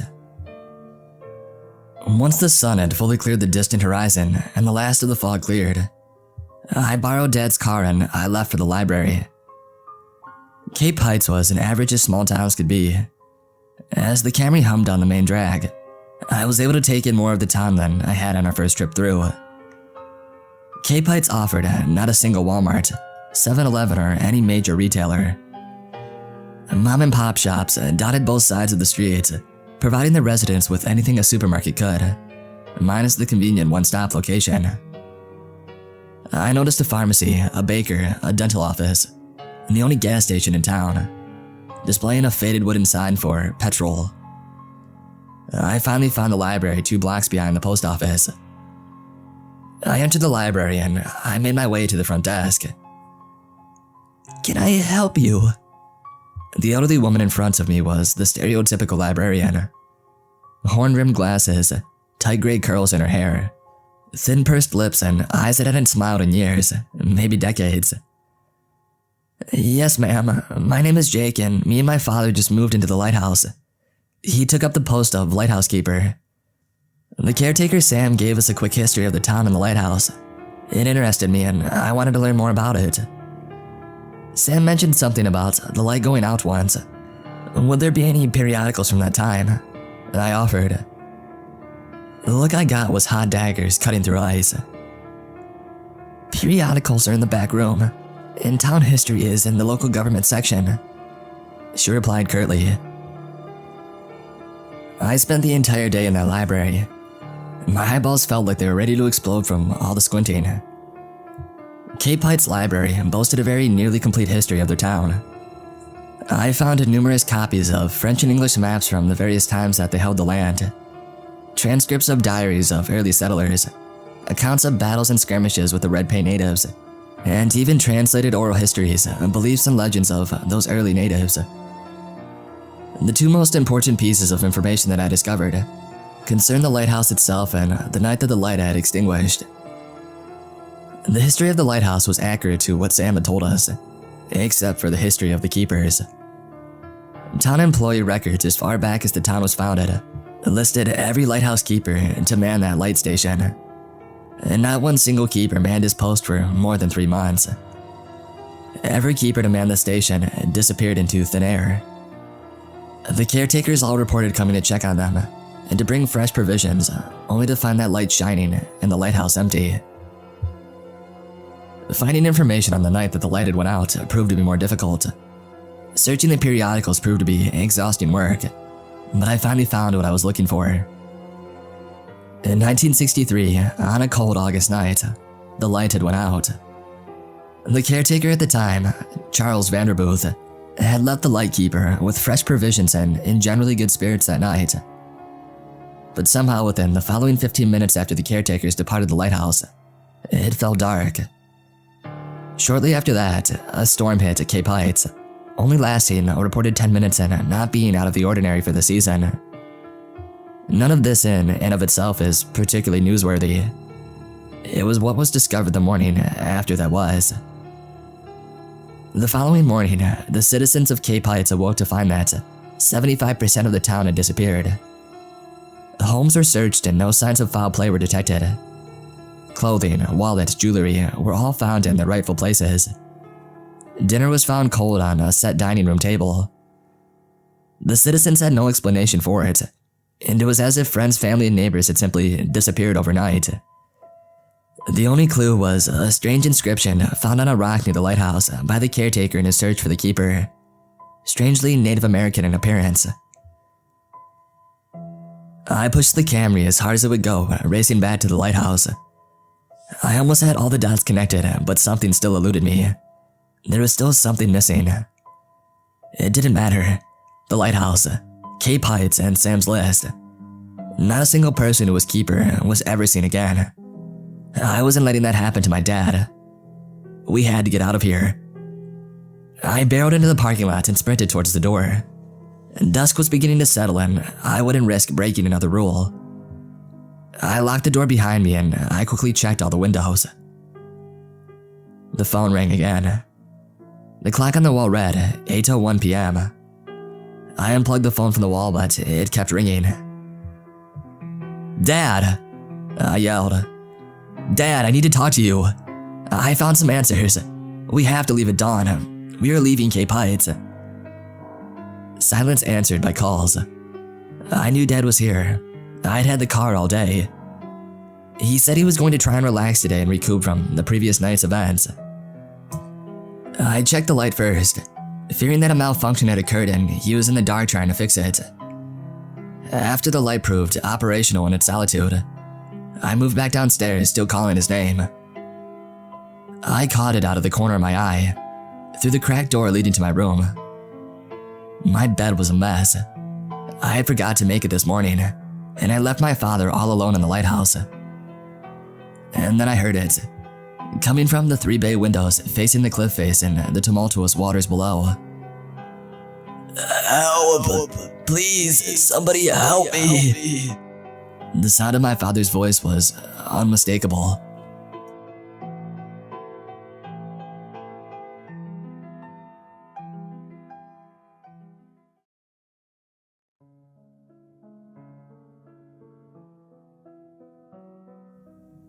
I wouldn't even have found out about this if it hadn't been for my strange fears and paranoia. For as long as I can remember, I had been deathly afraid of sleeping alone. One of the starkest memories of my childhood is lying flat on my back in bed, feeling too scared to close my eyes, thinking that if I do, someone will appear next to me. The weirdest thing is that I never imagined this monster or whatever harming me in any way. It would always just lay on its side, watching me, with shining, unblinking eyes, and I would be too afraid to do anything, to move or to scream. This helplessness that I would supposedly feel in an imaginary situation like that pretty much destroyed my childhood. It had gotten so bad that I would scream and thrash around like a brat well into my teenage years if I was ever forced to sleep alone. Until I was 10 years old, I would sleep in my parents' bedroom on a separate cot next to their bed. And then, up to my 14th birthday, I would force one of my parents to sleep next to me. And considering that I was raised in India, therapy wasn't even an option. But that didn't mean that my parents didn't try to help get me over these fears. They tried sleeping next to me and sneaking out in the middle of the night, or sitting next to my bed and waiting until I fell asleep. But none of it worked. I would always wake up, sweating and scared out of my wits in the middle of the night, whenever they tried to do this. I would then immediately scamper off to their bedroom and wake them up by whispering how scared I was, almost giving them a heart attack in the process.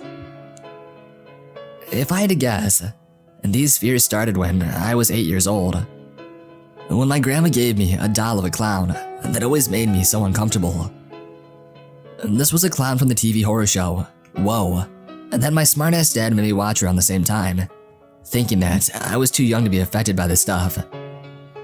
He found out how wrong he was when I started screaming like a banshee when my grandma gave me that doll. My problems at night started soon after. I couldn't for the life of me close my eyes without thinking somebody was going to be there when I turned around.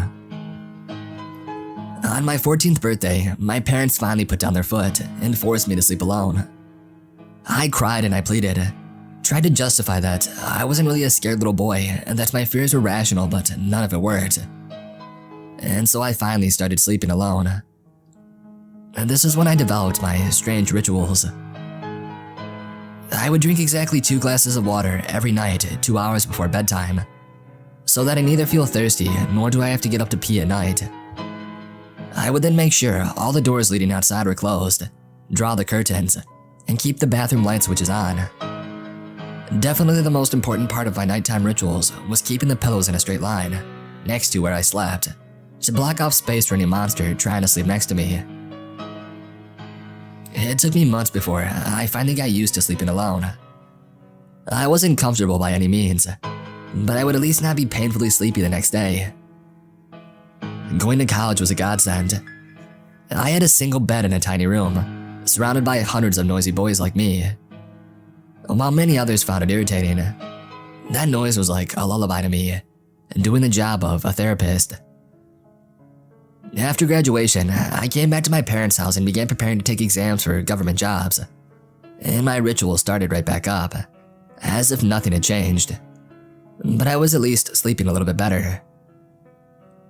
It all came to a head when I got a job and I moved into my own government-owned house with a double bed at the age of 26, just a couple of weeks ago. As my bedtime approached, I followed all of my rituals. I drank my water, closed all of the doors, drew the curtains, arranged the pillows, and slept comfortably. Things changed the next morning. When I woke up, I found that my pillows weren't there. They were neatly placed, one on top of the other, on the side table. The most terrifying thing about this was that it wasn't anything new. This had been happening all throughout my childhood. Each morning, the pillows I had carefully placed next to me would be gone. I had always assumed that it was one of my parents who had done this, especially my father, who was an early riser. But I was living alone now, and all my doors were locked when I checked them in the morning. I initially dismissed this, thinking that I might have forgotten to place them next to me last night. I was actually quite happy with this, as it looked like I was finally getting over my fears. But this happened again the next day, and the next and the day after that. All of the fears of my childhood were back, stronger than ever. I was back to staying awake like an owl, only dozing off for a maximum of half an hour or so each night. And the pillows would be gone from the bed every morning. It was hell. Now, I wasn't a kid anymore, so I didn't just assume that something supernatural was happening here.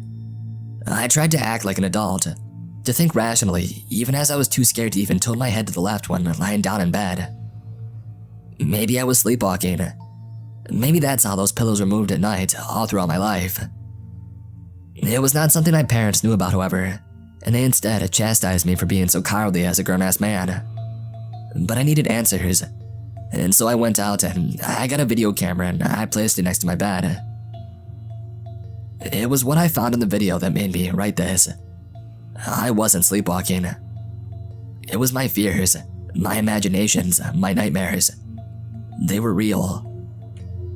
My knees were trembling as I saw the strange man phase through my bedroom door. He picked up the pillows, neatly placed them on the side table, and laid down next to me. I jumped as he looked directly into the camera, with shining, unblinking eyes. I fast-forwarded the video, and he stayed there for hours, just looking at the camera, not moving even an inch. Before I woke up, he simply got up and walked away, disappearing through the closed bedroom door. I am beyond terrified. I don't know what's happening, what that thing is, and why it's doing this, or even if my life is in danger. I need help. I need this to end if I'm ever going to get a wink of sleep again. Please, guys, help me. The first thing I did after posting this was checking into the busiest hotel in Ranchi, thinking that if I could recreate the environment in my college, I would be rid of that thing, at least temporarily, and finally get a good night's sleep. And so I moved into the busiest, rowdiest hotel that I could find, bang in the middle of the city, after specifically asking for a room with a single bed. As I settled in, I went through my phone. After reading your comments, I went out and I bought a bag of salt, using it to draw a boundary around my bed. A couple of weeks ago, I would have laughed at anybody trying to do something like this, but I was now desperately beyond the point of caring and would do just about anything to make this end. The me from 2 weeks ago didn't know he was being haunted by something that could walk through walls. A lot of you seem to think that this entity haunting me was benign and may even have been protecting me. I have no way of knowing that, and it's not something that I could just assume, considering that the opposite of that was just as likely to be true and that my life was really in danger. All I really wanted to do was to sleep without a monster in my bed. Some of you even suggested that I should try and get with the thing, and I'll admit it, I laughed at that one, and boy did I need that. For those of you wondering why I didn't just get somebody to sleep next to me or get a dog, it really isn't that easy. I had just moved to a new town for my job and I hardly knew anybody there. Inviting them into my bedroom would mean sexual harassment charges, and what would be the point of getting a dog? The barking would wake me up when I wanted to sleep, and besides, I really wasn't in the right headspace to be raising an animal. Next, I tried to send the video I took to my parents and friends, and even thought about uploading it to YouTube. And here's where it gets freaky. Every single time, the video just turned to pure static. I mean, I could watch it on my camera, but every attempt at transferring it to another device resulted in a complete failure. I tried playing the video on my camera and recording the camera on my phone, but even that didn't work. The camera screen seemed to be showing static on the video that I was trying to shoot on my phone, even as the video continued to play on the damn camera. I felt like I was losing my mind. Dejected, I had almost decided that maybe I was going through a mental breakdown when I heard a knock on my door. Room service. The look of shock on that man's face when he saw the video sent relief flooding through my body. I wasn't crazy. This was real. I sent him away with a hefty tip and some lame excuse about an experimental horror movie that I was trying to film in my bedroom, and I settled in for the night. A faint smell of cigarettes lingered in the stale and musky air of the hotel room as I lay in my back, gazing up at the rusting ceiling fan. I was exhausted. Every cell in my body was crying out, wanting me to fall asleep, but it just didn't happen. I was teetering on the edge of consciousness the entire night, frightened out of my mind. I counted sheep, concentrated on the sounds outside, meditated while lying down, but nothing worked. I kept imagining the man waltzing through the walls and sitting down on the couch at the foot of my bed and staring at me throughout the night. I mean, I'm pretty sure that I was imagining it. I didn't think I slept for even a second the whole night, but when sunlight came streaming in through the windows and I got out of my bed, my whole world had turned upside down. The saw line that I had carefully drawn around my bed had been broken in one place. Shit. It was taunting me. It was letting me know that it could get to me anywhere. And not just that, but that it had been doing this for the last 18 years non-stop. I had never been alone, not even back in college. Why didn't I ever find out that he was there back then? Granted, I was a bit of a slob back then, but surely it couldn't have been so bad. The stress and lack of sleep was getting to me at this point, and my head began to pound like it never had before. I trudged downstairs to the hotel canteen and chugged 2 cups of just the trashiest coffee and contemplated my next move. What can I do to make this stop? As I ordered breakfast, my thoughts kept circulating back to that infernal doll my grandmother had given me. Whatever was happening to me, it had started back when my dad made me watch that show, Whoa. And my grandma gave me a doll that looked exactly like that psychotic clown who murdered people by shoving garlands down their throats. Now that I had spoken to my parents and based off of their reactions, I didn't think they had an inkling of what I was going through. They told me that they had thrown the doll away when I had that hysterical tantrum and have no idea what the hell happened to it. And so that left my nanny. Maybe she had inadvertently given me a cursed object. Maybe she even knows what was happening here. I took out my phone and I dialed her number. She picked up the 3rd time that I had called her. Hello? Her weak and raspy voice came from the other side. Who is this? Nanny, it's me, Aditya, I replied. She was overjoyed at hearing my voice and launched into a long one-sided conversation, asking me how I was doing, and then complaining about how I never visit even before I could answer, and then meandering on to some random gossip about her neighbors. Nanny, I cut her off. This isn't a social call. I really need your help. Help? What do you need? She asked. Do you remember that doll you gave me when I was 8? Where did you get it?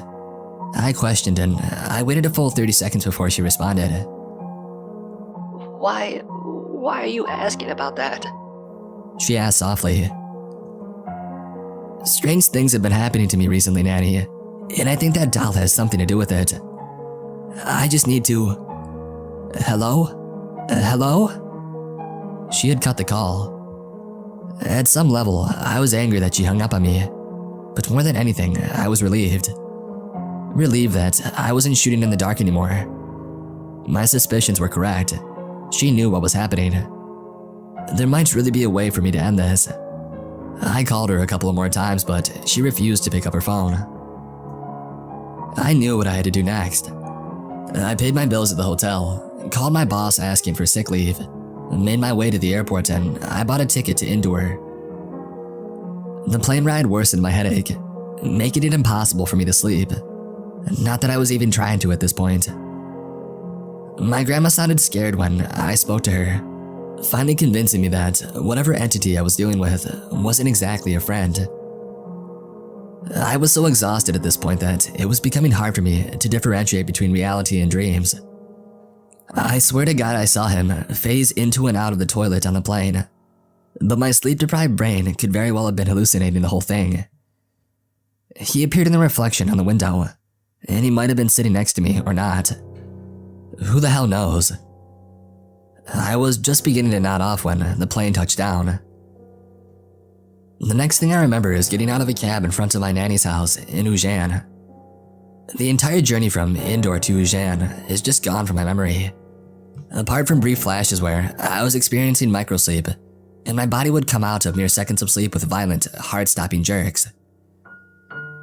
Nani's home is a pretty little bungalow nestled into an affluent corner of Ujjain. She had lived here with Nana after his retirement and had refused to shift even after he died 6 years ago, despite my mother pleading and warning her of potential murderers. Old people are stubborn, aren't they? I walked up the gravel path, rang the doorbell, and I waited patiently. It took her a while to get to the door, old and frail as she was.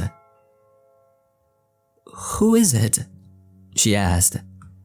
I imagined she was peering through the people, looking at me. Not that it would be much of a help to her at her age. "Newspaper bill, madam," I replied. She slowly opened the door, and her eyes widened as she realized who it was. She had no right to be surprised. If she knew the truth of what was happening, she must have known that I would come. "Hi, Nanny." I gave her a quick hug and entered the house before she could react. 15 minutes later, I was sitting on my favorite couch, sipping Nanny's tea while she sat in front of me, nervously twiddling her thumbs. I had spent so many wonderful summer holidays in this place, but I wasn't here for nostalgia's sake. I had a clear objective and I needed to get to the point ASAP. "Please, Nanny, tell me everything," I said gently. She fidgeted, and it looked like she was going to lie, before taking a deep breath and speaking what I was now sure was the truth. 20 years ago, she began, I was diagnosed with lung cancer. It was pretty bad. Chemotherapy wasn't working, and your Nana was going further and further into debt because of the medical costs. I nodded. I had heard about her illness and eventual recovery. I had no hopes of survival. It was hopeless, and I had accepted that fact. Until, I prodded. I met this man, she replied.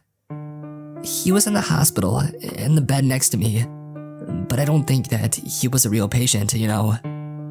He had these strange, sparkling eyes, almost like an angel. It was like God had answered my prayers. I clenched my fist at this. He spoke to me, she continued. He was very attentive and caring. He listened to me vent for God knows how long, and then what? I asked. He said he could cure my sickness, make the pain go away. She said, her voice barely above a whisper. How? I asked. He offered me a deal, she answered. What deal? I asked, shifting forward. She didn't say anything, turning her face away in guilt. What deal? I asked again, forcefully this time. He said. She was in tears now. I was losing my patience. What did he say? I shouted. She shrank back in fear and I immediately felt guilty. But before I could apologize, she began speaking again. A day for a night for a day, she said softly. What the hell? I don't have time for riddles, Nanny. Please tell me what that means. She was looking terrified now, her eyes darting around like a cornered rat. But I wasn't going to let her retreat from the situation. It means that he would take a day from my grandson's life and give it to me each night or something. I sat there stunned. I couldn't believe what I was hearing. You stole 18 years of my life, I asked aghast. I didn't think you would ever find out, she pleaded pathetically. I put my hand up and she immediately shut up. I then brought this hand further up and I began furiously running it through my hair. Shit, I needed to get out of this place. I was feeling cornered, betrayed, frightened. I don't know. All of those nights that I lay scared out of my wits' end, my soul was being sucked out, one day at a time. I walked to the front door, put my hand on the knob, and before turning to look at my grandmother one last time, who was weeping. You know what? I said. Don't ever talk to me again. You're dead to me. And with that, I slammed the door shut behind me. I would regret that later. I walked over to the park outside of her house and I began to wander aimlessly. She had brought that monster into my life. My own grandmother betrayed me. Every time that I visited her house, played in her lap, all the food she had cooked for me, all this time she knew she was condemning me to this fate. Not only did it take 18 years from my future, she also destroyed the 18 years that I lived through. All that childhood trauma. God, I was so mad that I could rip my hair out. But I needed to focus on the situation at hand. This entity was sucking on my soul, one day each night. I had already lost around 18 years of my lifespan to her selfishness. Who knows what that thing is going to do now that I know about its existence? I had to get him to stop feeding off of me. But how? Damn, I would have to go back and ask her if there was a way to end this curse. My dramatic announcement will have to be put on hold for some time. But what if that can't be done? What do I do then? The fact that I was dealing with this supernatural problem convinced me that going about this the conventional way just wouldn't work. I had been thinking about something and finally decided to go through with it. I called one of my batchmates and I arranged with somebody for a meeting from the Mahakale Temple Management Committee. Perks of being a government officer, I guess. I needed help, but maybe I'll find it in religion. If the Shiva Temple of Ujjain can't help me, maybe nothing can. I closed my eyes, letting all of my emotions wash over me. It had been a long couple of days. The exhaustion began to set in, and I was about to sleep on this park bench when I remembered why I absolutely must not do that, and I violently shook myself. No, I wasn't letting that bastard take even a second from my lifespan. The next time that I sleep, it would only be after I was able to rid myself of this monster. Preparing myself to have another conversation with my grandmother, I plodded over back to her house. Alarm bells began ringing as I saw that her front door had been left ajar. Cautiously, I tiptoed my way inside, looking for any signs of trouble. I found my grandmother in the exact same spot that I had left her, sitting in a pool of blood. Her jaw had been ripped from her skull and was hanging loosely over her chest. I could see her tongue hanging out, longer than I thought was possible. I would have screamed if I wasn't too terrified to do so. My knees felt weak and I collapsed on the floor as I kept on staring at her dead body. I became a coughing, sobbing mess as I had a panic attack right next to my dead grandmother. It was not pretty. Terrified at the sight in front of me, but too scared to move away, I stayed on my knees, panting and wheezing. Soon I found myself crawling over to her body. To do what? I don't know. I felt an overwhelming surge of guilt. Why? I don't know. I just wished that I could take it back. Wished that this nightmare would end. Even after everything that had happened, I still wasn't prepared for what would happen next. Her hand shot up and grabbed me by the throat, pulling me in close to her. My eyes widened in fear, and I began to thrash around violently, trying to get myself free. But she held on with a monstrous strength. The pupils in her eyes jumped around at an unnatural speed as she continued to pull me in closer. I started to fight harder to get free, but to no avail. I felt her breath on my ear, and then I saw her unhinged jaw begin to move as I heard this malicious whisper right next to my ear. A day for a night for a day. I woke up to the cold, hard floor digging into my back. Slowly blinking my eyes open, I looked around at my surroundings. My nanny's house. The darkness and the annoying sound of crickets made me realize that I had been out for a while. But for how long had I been asleep? As I gingerly started to get up using my elbows and taking the supports of my favorite couch, all the memories of the past few hours came flooding back and I fell back down. Good God, did all of that really happen? I spun my head around to look at the spot where I had found the dead body of my grandmother. There was nothing there. No nanny, no blood. Nothing except for a forlorn, dusty chair. Was any of that real? Or had I dreamt it all up? And if it was just a dream, and the monster was just messing with my head, then where was my grandmother right now? I dragged myself up to the couch, sighing in relief as my back rested against something comfortable after hours. My left knee was killing me, and I don't even know how I injured the damn thing. After resting for about a minute, I got up and I began looking for Nanny. I checked each and every room of the house twice, but there was no sign of her. Things just kept getting more and more confusing. I was feeling so lost and helpless. My last conversation with Nanny kept on playing inside my mind over and over. The extent of her betrayal was unbelievable, yes, but try as I might, I couldn't shake off this feeling of guilt over treating her so badly in what turned out to be her last moments. I guess I'm just messed up in the head. As I shifted on the couch to move into a more comfortable position, my phone rubbed against my thigh. and I suddenly remembered that I had made plans to visit the temple to get help with the situation. Vishal, my batchmate, had texted to inform me that I had a meeting with somebody from the temple management committee at 8:30 in the morning, which was 5 hours from now. I had slept uninterrupted for over 7 hours. It wouldn't be appropriate to visit a temple covered in grime and smelling like shit, and so I decided to take a bath. As weird as it was to be doing so in this house after everything, I made my way over to the bathroom, which was attached to the guest bedroom, and I switched on the water heater. These moments of quiet inactivity in between all the insanity that my life had were the hardest to deal with. This was when I would begin to question my sanity, try and process my emotions, just nerve-wracking stuff. I would much rather deal with the soul-sucking demon. I wondered what I would tell my mom about what happened to her mother. Should I say that I was never here or concoct some other bullshit?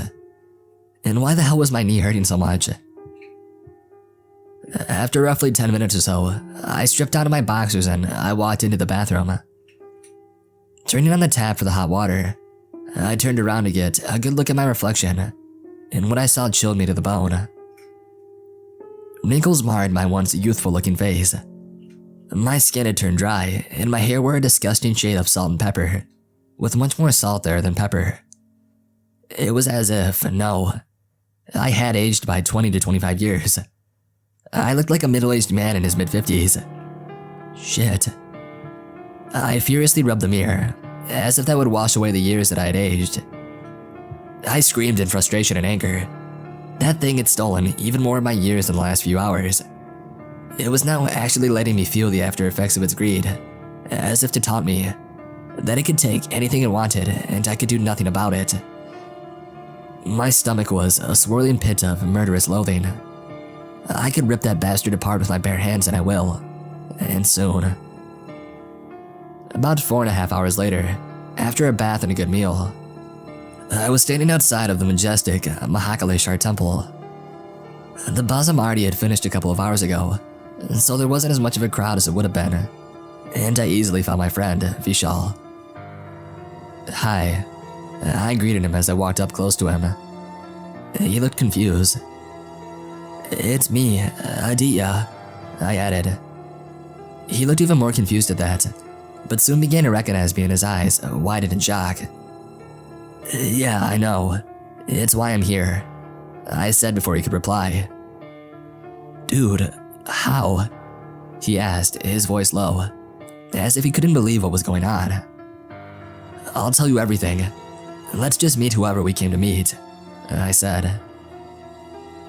We entered the temple premises, but instead of going to the shrine itself, turned and started to walk towards the office buildings, past the mass of people.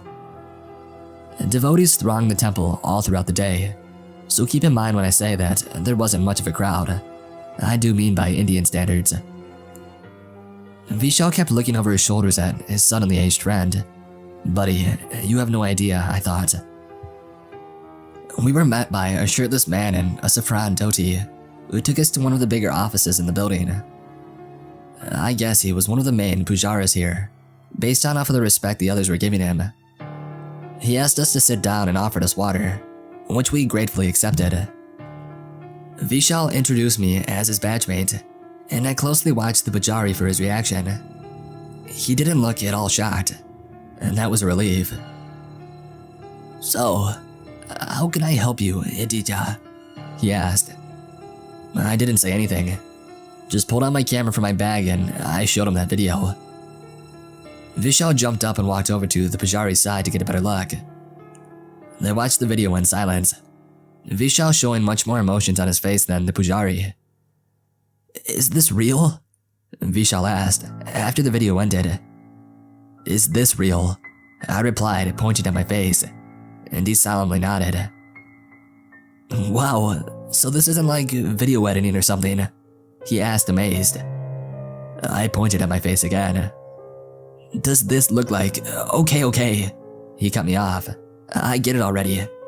Wow. Listen, Aditya, the pujari said. We get a lot of requests about things like this. Most of them are just superstitious people who's misdiagnosed a mental illness. But this is something else. Can you help me? I asked hopefully. No, I cannot. He shook his head. Let's just say it's not my area of expertise. I felt a sinking feeling in my stomach. I thought that I was moving forward, but here I was, back to square one. I felt the weight of all 50 plus years of my life on my chest. But, the priest added, I know someone who can. Mahakal must be on your side, because that somebody happens to be here today. Let me call him. Please, wait here. Hope began to build inside of me again, but I controlled it. There was no guarantee that this person could help me. No sense in getting my hopes up and then just getting them dashed again. Vishal started pestering me about my situation, but I told him to wait. I said I'll tell him when the Pujari comes back. No sense in recounting my trauma again and again. We sat in an awkward silence, with Vishal occasionally glancing at me in wonder, for about 15 minutes before the Pujari walked back in with another man behind him. This guy was younger than me. I mean younger than my 26-year-old self. Dressed in green kurta and jeans, with a tattoo of a trident piercing a crescent moon smack dab in the middle of his forehead. He looked like an edgy college student who worshipped Shiva only because it was edgy, and probably even was. But he certainly didn't look like the kind of man who would be of assistance to me. But then again, looks can be deceiving. He shook my hand, pulled a chair, and he sat down next to us. This is Rocky, the Pujari said. At least that's what he's known as. He has some experience in this field. Rocky nodded. So, what's wrong? He asked, and I showed him the video. Does this look like anyone you know? He asked after watching it. What? No, I replied. He sighed. So, what happened after this video? How did you end up like this? He pointed at me. I launched into my story. I told them everything that had happened to me, from the doll to the nighttime visit, to the last night's incident with Nanny. Your nanny is dead? Vishal asked, amazed. Yes, I mean maybe, I don't know. I answered truthfully. Maybe I had dreamt it all up, and he had kidnapped her or something. Verbalizing this makes me sound like a lunatic. Wow, Vishal said. So, can you help me? I asked Rocky. No, he answered. Well, shit. To be precise, no one can, he added, his brow furrowed, making the trident shift in a bizarre way. I know what this thing is. See, when I first saw the video, I thought it was a skinwalker because of the eyes. No, I hope that it was a skinwalker, because that at least I can deal with, and that has weaknesses that we can exploit. But when you told me about your grandmother, this is a pisage. At least I now knew what was haunting me. That's progress. A pisage has no weaknesses, Rocky continued. It's a very powerful, immortal creature. It feeds off the souls of its victims, like a vampire, if you will. He rubbed his trident. There are only a handful of them that we know of. The last one that our people encountered was back during the emergency days. Nothing works in this thing. We can't kill it, we can only slow it down. How? I asked softly. By eliminating its food source and containing it. He replied in a matter-of-fact way. Excuse me, I exclaimed. You wanted to know how to do it. I'm telling you, Rocky pointed out. As long as it has people it can feed off of, it'll continue to find idiots like your grandmother to manipulate and fatten itself. Rocky, you're being rude, the Pujari chastised him. So you can't do anything? Vishal asked. I didn't say I wouldn't do anything, Rocky said. Look, all I'm saying is that we can try to stop this thing, but you have to be aware of the fact that you probably won't make it out alive. I shuddered, but I nodded. How do we go about this? I asked. We find out where it lives and we attack it there, Rocky answered. See, what do you do when you're starving? I shook my head, not knowing where he was going with this. You stretch out your food supplies, he continued. And I'm guessing that's what he's been doing to your nanny, or any other poor suckers that it had managed to ensnare in its trap in the past. If it has so many people, why does it need me? I asked. You're alive, fully so, that's why, he replied. You think there are other people like me being slowly killed by him? I wondered. I doubt it. Your video shows that it usually takes him the better part of a night to feed. I guess it's slow because he expends energy to feed as well, Rocky said. So how do we find out where he lives? I asked. We put you to sleep. Wait for him to come and feed on you and track him back to his home, he said with a straight face. No, I protested. I can't fall asleep again. Look what happened to me the last time that I slept. There's no way I'll survive it again. I'll be close by, Rocky said. I'll wake you up before he can take too much of your life. What if you don't get to me on time? I asked. I warned you that this was risky, Rocky replied. What do you think would happen here? We would chant some mantras and give you a magical weapon to slay the monster. It doesn't work that way. You have to make sacrifices. I grit my teeth but nodded, albeit indignantly. We decided to put our plan into motion that evening, giving Rocky time to make some preparations. I thanked the Pujari and said my goodbyes to Vishal, though he protested, but I wasn't having any of it. He was getting married in less than a month. There's no way that I would have his death on my conscience. He finally relented after I agreed to keep in touch and to call him if I needed anything. I also spoke to my parents, telling them that everything was okay and that the phone conversations we had about the dolls were nothing important. I have never been a very religious man, always sitting on the fence between theism and atheism, but I decided to spend the day visiting various religious places in the city anyway. Having my lunch at the local Gurdwara. It felt a lot like I was wrapping up my business in this world and preparing to die, but regardless, I was a lot calmer by the time evening rolled on. And as I checked into one of the seedier hotels that Rocky had picked, I felt somewhat at peace. Why this place? I asked. The police will just be a distraction at this point, he said. It's better to choose a place they won't quickly visit. As we had our dinner, we went over the modalities of the plan. We weren't going to follow him in his car all the way back to his place. We just wanted the number plates. Those could then be used to find out what identities he was using, properties registered to that name, and to raid those properties all at once and blow them up. It was risky, yes, but we couldn't let him know we were planning on doing something as balls out as invading his home. He could shift his base at the slightest whiff of danger, and then I would be screwed. I marveled at the scale of it all. How could this young man be sitting in front of me, possibly be running, be a part of something capable of pulling this off? But I didn't want to bite the hand that was going to feed me, and so I wisely kept my mouth shut. After dinner, I made my way to my room, casually looking for where the cameras were hidden. Rocky caught me doing that and told me to stop. We parted ways in front of my room. He was staying in the room next to me, and assured me that he would immediately jump in to help if he sees anything strange on the camera, like a hungry pisage.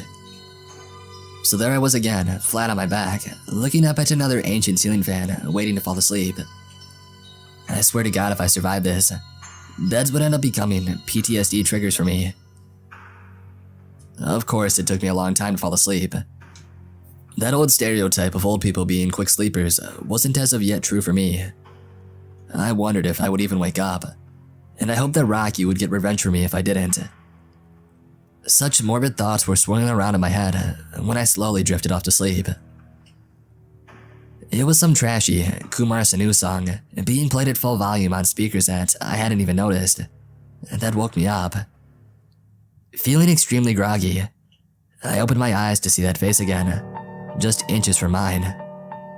His mouth was turned into this vicious snarl, shining eyes glaring daggers at me, trying to pierce my very soul.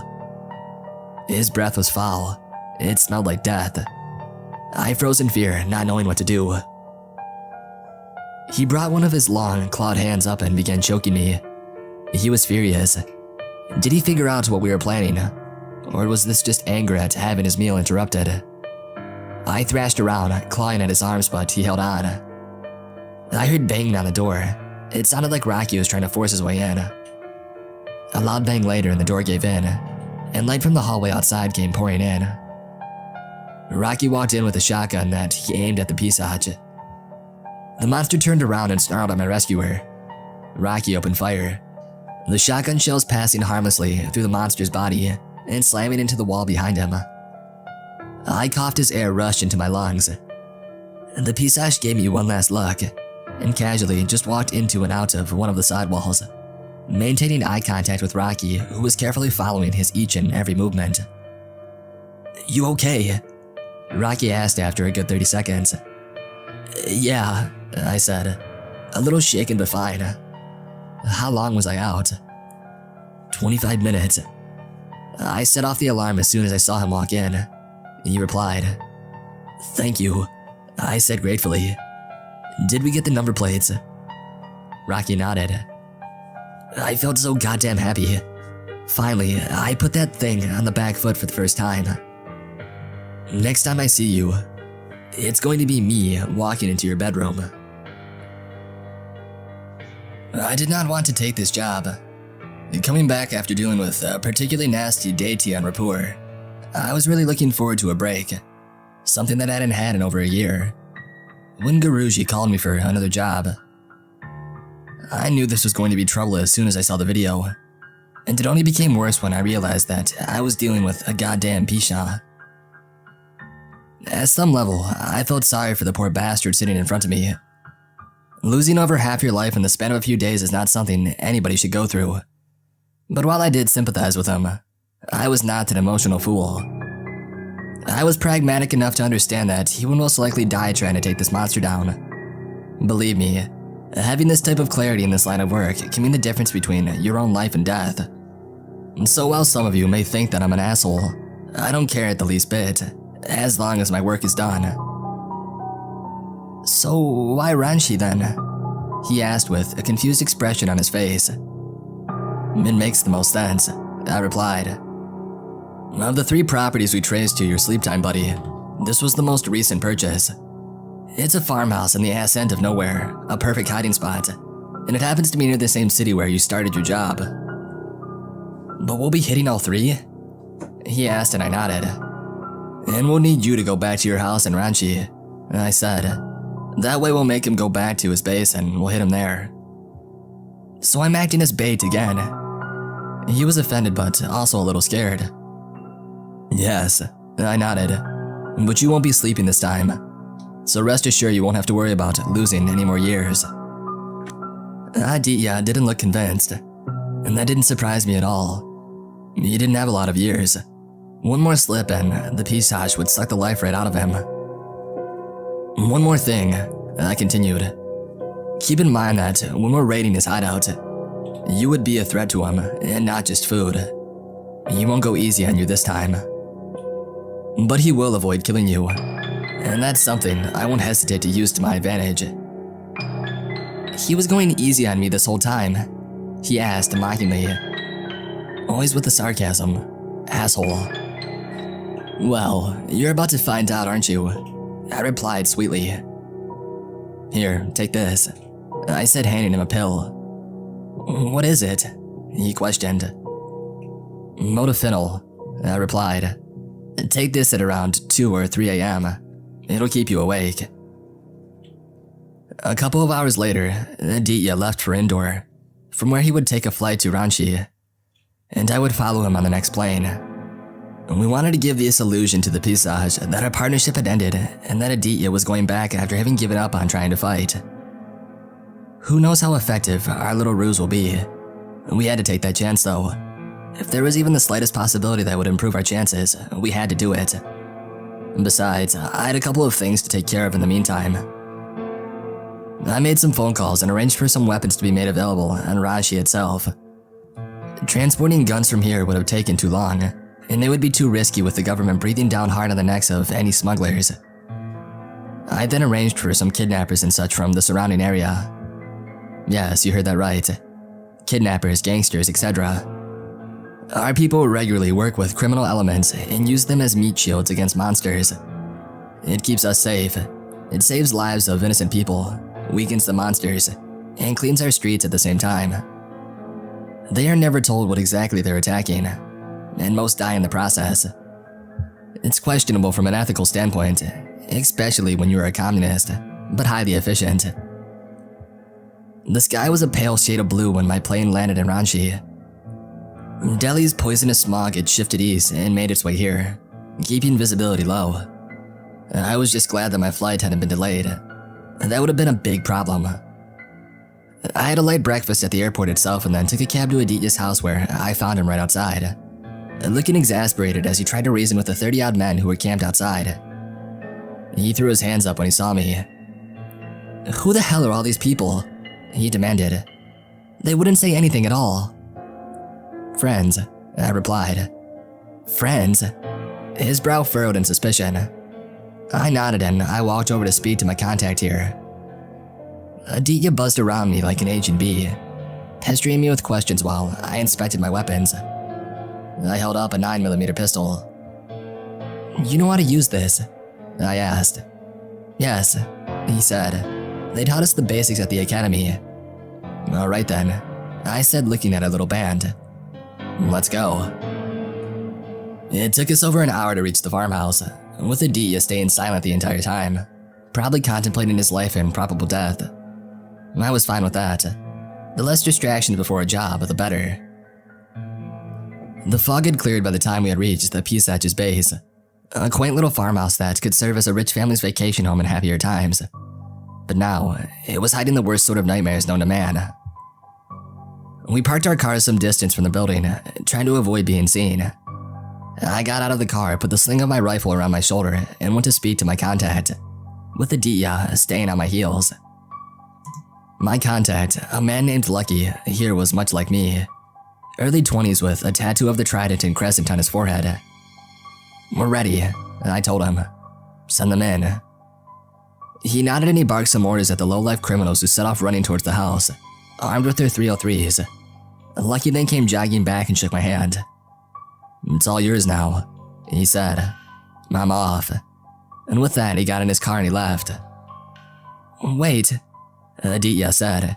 "Won't we need that car? How are we going to fit that many people in the other cars?" I didn't say anything, and I continued to focus on the farmhouse. They were at the front door now, and my heart was beating quickly. It would start any second now. "Oh no," Aditya spoke from beside me. "You don't expect them to make it out of this alive, do you? Holy shit." I shushed him, and we waited in silence as our team entered the building. A couple of tense minutes passed and nothing happened as our criminal friends searched the building. Maybe we were wrong. Maybe our plan didn't work and the Pisach was smarter than we thought, and chose not to take the bait. If not here, I hope that he was at the other two sites, because if not, I have no idea how to proceed from there on. Would we have to ask Aditya to sleep again? And then what? Attack him the moment that he comes to feed? It's too risky. Luckily, my chain of thoughts were cut off by loud, painful screaming coming from inside of the farmhouse. "Oh shit," Aditya whispered nervously. My hunch was correct. That arrogant asshole was here. He probably thought that he could take us all out at his home turf. Gunshots followed as the criminals started to battle the Pisach. I imagine they were in for a heck of a surprise. They thought they were attacking some hapless middle-aged businessman, and not a soul-sucking demon from hell. A loud explosion ripped through the air, shaking the earth as shards of glass broke out from one of the windows, and bright orange flames leapt into the air, licking at the bright sunny sky. More screaming followed. "All right," I said, tapping Aditya on his arm. "Let's go." "Are you crazy?" He looked at me wide-eyed. "You want me to go into the middle of that?" I began moving towards the building, keeling my gun on my shoulder and a finger next to the trigger. I heard Aditya shuffling behind me, and in seconds, he was close to me. You think they got him? He whispered. I didn't give him an answer, and I don't think he expected one either. We saw one of the criminals come tumbling outside, covered in blood, looking shell-shocked. And the next second, he was pulled back inside with terrifying speed, and Aditya yelped from behind me. I thought it'd be weaker in the day, he whispered. Shut the hell up, I admonished him. Sorry, I talk when I'm nervous, he blabbered. Shut up anyway, I repeated. I told him that the thing had no weaknesses. Should have paid attention in class. A terrifying silence had descended on the area by the time we had reached the door. Our breathing and the slightest crunch of the gravel underneath our shoes being the only sound that we could hear. I began sweating. Surely, they couldn't have been taken out this quickly. Had I underestimated his strength? Regardless, we had come too far to turn back now. I slowly walked inside the open door and I took in my surroundings. Bullet holes in the walls, blood splattered everywhere, tables and chairs thrown around, and heat coming in waves from one of the rooms in the back that had witnessed an explosion. The house looked like a war zone. But the most disturbing thing were the bodies. It was a ghastly scene with limbs strewn here and there, and the stench of burnt flesh heavy in the air. I walked straight ahead, carefully clearing every room one after the other, but I found no sign of the Pisach. I was wondering where he had run off to when I heard Aditya calling for me. Hey, check this out. His voice was coming from back in the living room. One of them is alive. Impossible. I had just come from there and I hadn't seen any sign of movement. I quickly made my way back and found him hunched over one of the wounded criminals, who was twitching wildly. Step back, Aditya, I warned him. You're too close. Before he could move away, the wounded man snarled and bit Aditya's left hand with all his might, making him scream. I tried to get a shot off, but I didn't have a clear line of sight, so I moved in closer. Aditya screaming out louder as the man bit harder, drawing blood and piercing flesh. There was a sickening crunch as he bit so hard that Aditya's bone shattered, making me afraid that he would pass out. The man shook his head wildly, like a starving dog with a juicy bone, trying to bite the hand clean off, and it looked like he was succeeding. I moved in, took out my pistol and shot the rabid monster in the head. Once, twice. But he held on with unnatural strength, refusing to let go. Aditya's hand now hung on loosely from his wrist, and he screamed even harder.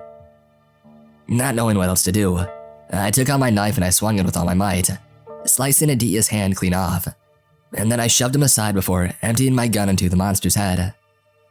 That thing finally stopped moving and I sighed in relief.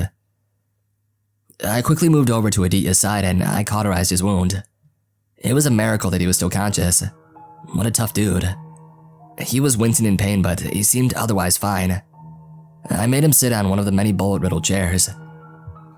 After that, I picked up a shotgun lying on the floor, and I went around destroying the brains of the criminals lying dead at various places around the house. I wasn't going to give the Pisach another chance at pulling something like this again. Aditya had tied a belt around his stump by the time that I circled back to him. Like I said, tough. I was getting impressed with him. You find him? He asked, his teeth grating in rage and pain. I shook my head. I had searched every nook and cranny of this place, but he wasn't here. There was only one place that he could be. There must be a basement or something, Aditya suggested. There is a trapdoor outside of the kitchen. It's the only place that I haven't looked, I said. Okay, he grunted. Let's go. You okay? You still want to come? I asked. His eyes hardened and I knew that was the only answer I was going to get from him. I wrenched the trapdoor open and saw that a rickety old ladder led down a dimly lit path. At least it wasn't completely dark. I mused as I began my descent. After reaching the tiled floor, I helped Aditya climb down as well. This is it, I thought. The final stage. The basement was big, much bigger than I had expected. Its total floor area must have been more than the house I was sitting under. Whoa, Aditya whispered as he took in the sight in front of him. Rows upon rows of hospital beds lay in front of us, being illuminated by lamps hanging over them intermittently. On these beds were the shriveled up husks of the Pisach's past victims that he was forcibly keeping alive to feed off of. I don't know how much energy they gave him, but they certainly made for a disturbing sight with tubes sticking out of their decaying bodies. If we destroyed these, it'll be pretty much game over. "Do you think my Nani is here too?" Aditya asked. I looked at him. Tears were running down his tired face. "Listen," I said. "You can't empathize with these people. They aren't alive, you understand. This isn't even euthanasia. Euthanasia might have gray areas, but this doesn't." He nodded. I brought up my rifle and I began killing those who had been tortured by this thing for possibly hundreds of years. The muzzle of my gun flashed as more and more of his food supply was erased.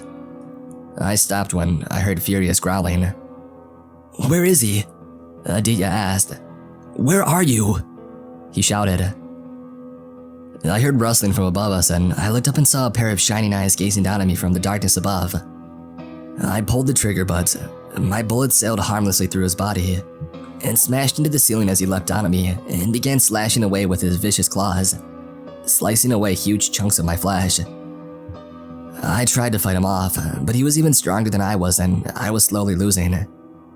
He bit a chunk off my shoulder when Aditya wobbled over and he made a solid kick at the ribs of this asshole, but his leg just passed through the Pisash's body and he slipped, falling hard on his ass. The Pisash snarled and growled and made his way over to his favorite meal, giving me some time to breathe. I was losing far too much blood far too quickly. We needed to end this fast.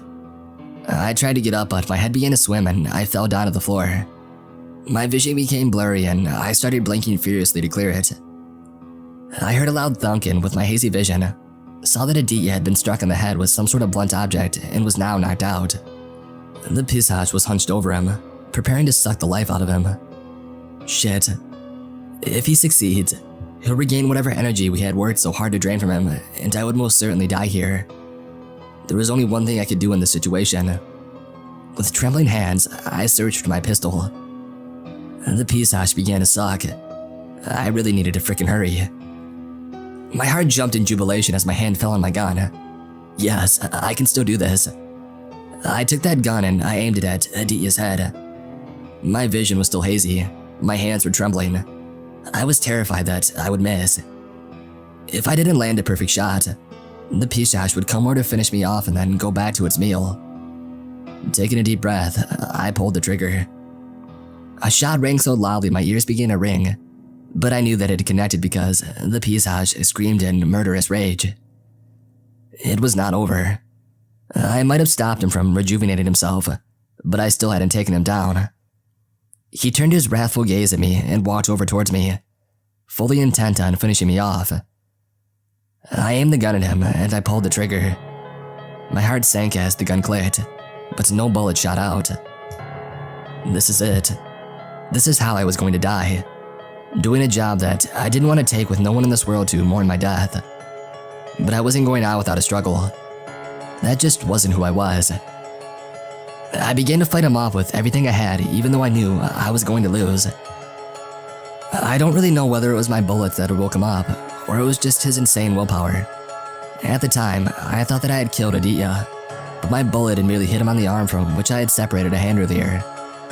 He got up on his feet and he started walking towards us, a baseball bat in hand, while I continued to struggle against the Pisash. Aditya stood over us, took a deep breath, and swung the bat with all of his might. Our efforts at tiring the monster out finally succeeded, as the bat connected with a satisfying crunch. Aditya didn't stop. He continued to swing his mighty hammer of death again and again and again, until the monster's head was nothing but a gooey mess. Aditya wobbled over on his feet, but steadied himself and then he bent towards me. I thought he was going to help me up, but no. He picked up my rifle and aimed it at the Pisash's body, and emptied the clip one bullet at a time. He then began kicking the thing's body, pushing himself beyond the point of exhaustion. "Stop," I coughed. "It's over, he's dead." 20 minutes later, Aditya was sitting on the hood of my car, beaten, shot, and mutilated, but still somehow conscious, while I lifted his grandmother's body into the trunk. His face was even more worn now. He easily looked like he was in his late 50s. "So what are you going to do with him?" he asked, pointing at the rucksack containing the remains of the Pisash. Burn it, I replied, and then bury the ashes under a ton of cement. He nodded. He looked old but relieved, as if a huge weight had been lifted from his shoulders, which it of course had. How are you perfectly fine? He asked. I saw you. He hurt you worse than me, and yet here you are, walking around like nothing had happened. I didn't say anything. How did you cauterize my wound? He asked, pointing at his stump. Sure, keep your frickin' secrets, he muttered. Try to kill me but won't even tell me the truth. So what are you going to do now? I asked. Go back to your old life. He shook his head. I can't. There's no way to reasonably explain this. Late onset progeria? I suggested. He laughed bitterly. No, he said. I can't let my parents see me like this. No parent should have to watch a child die, least of all in this manner. I need a clean break. An idea began to form in my head. Hey, I said, why not come work with us? Seriously? He laughed. My body can't handle any more of this. Not field work, I corrected him. We need help with the office, or the administrative work. We'll give you a new identity, and give your old self a clean death. Hope began to form in his eyes. You don't have to say yes now, I assured him. Just think about it while you recuperate. We both turned our heads as we saw a car approaching us. It was an ambulance owned by someone our people had helped in the past. Thank God, I said. I really need to rest. He nodded. I can't wait to be in bed, I added.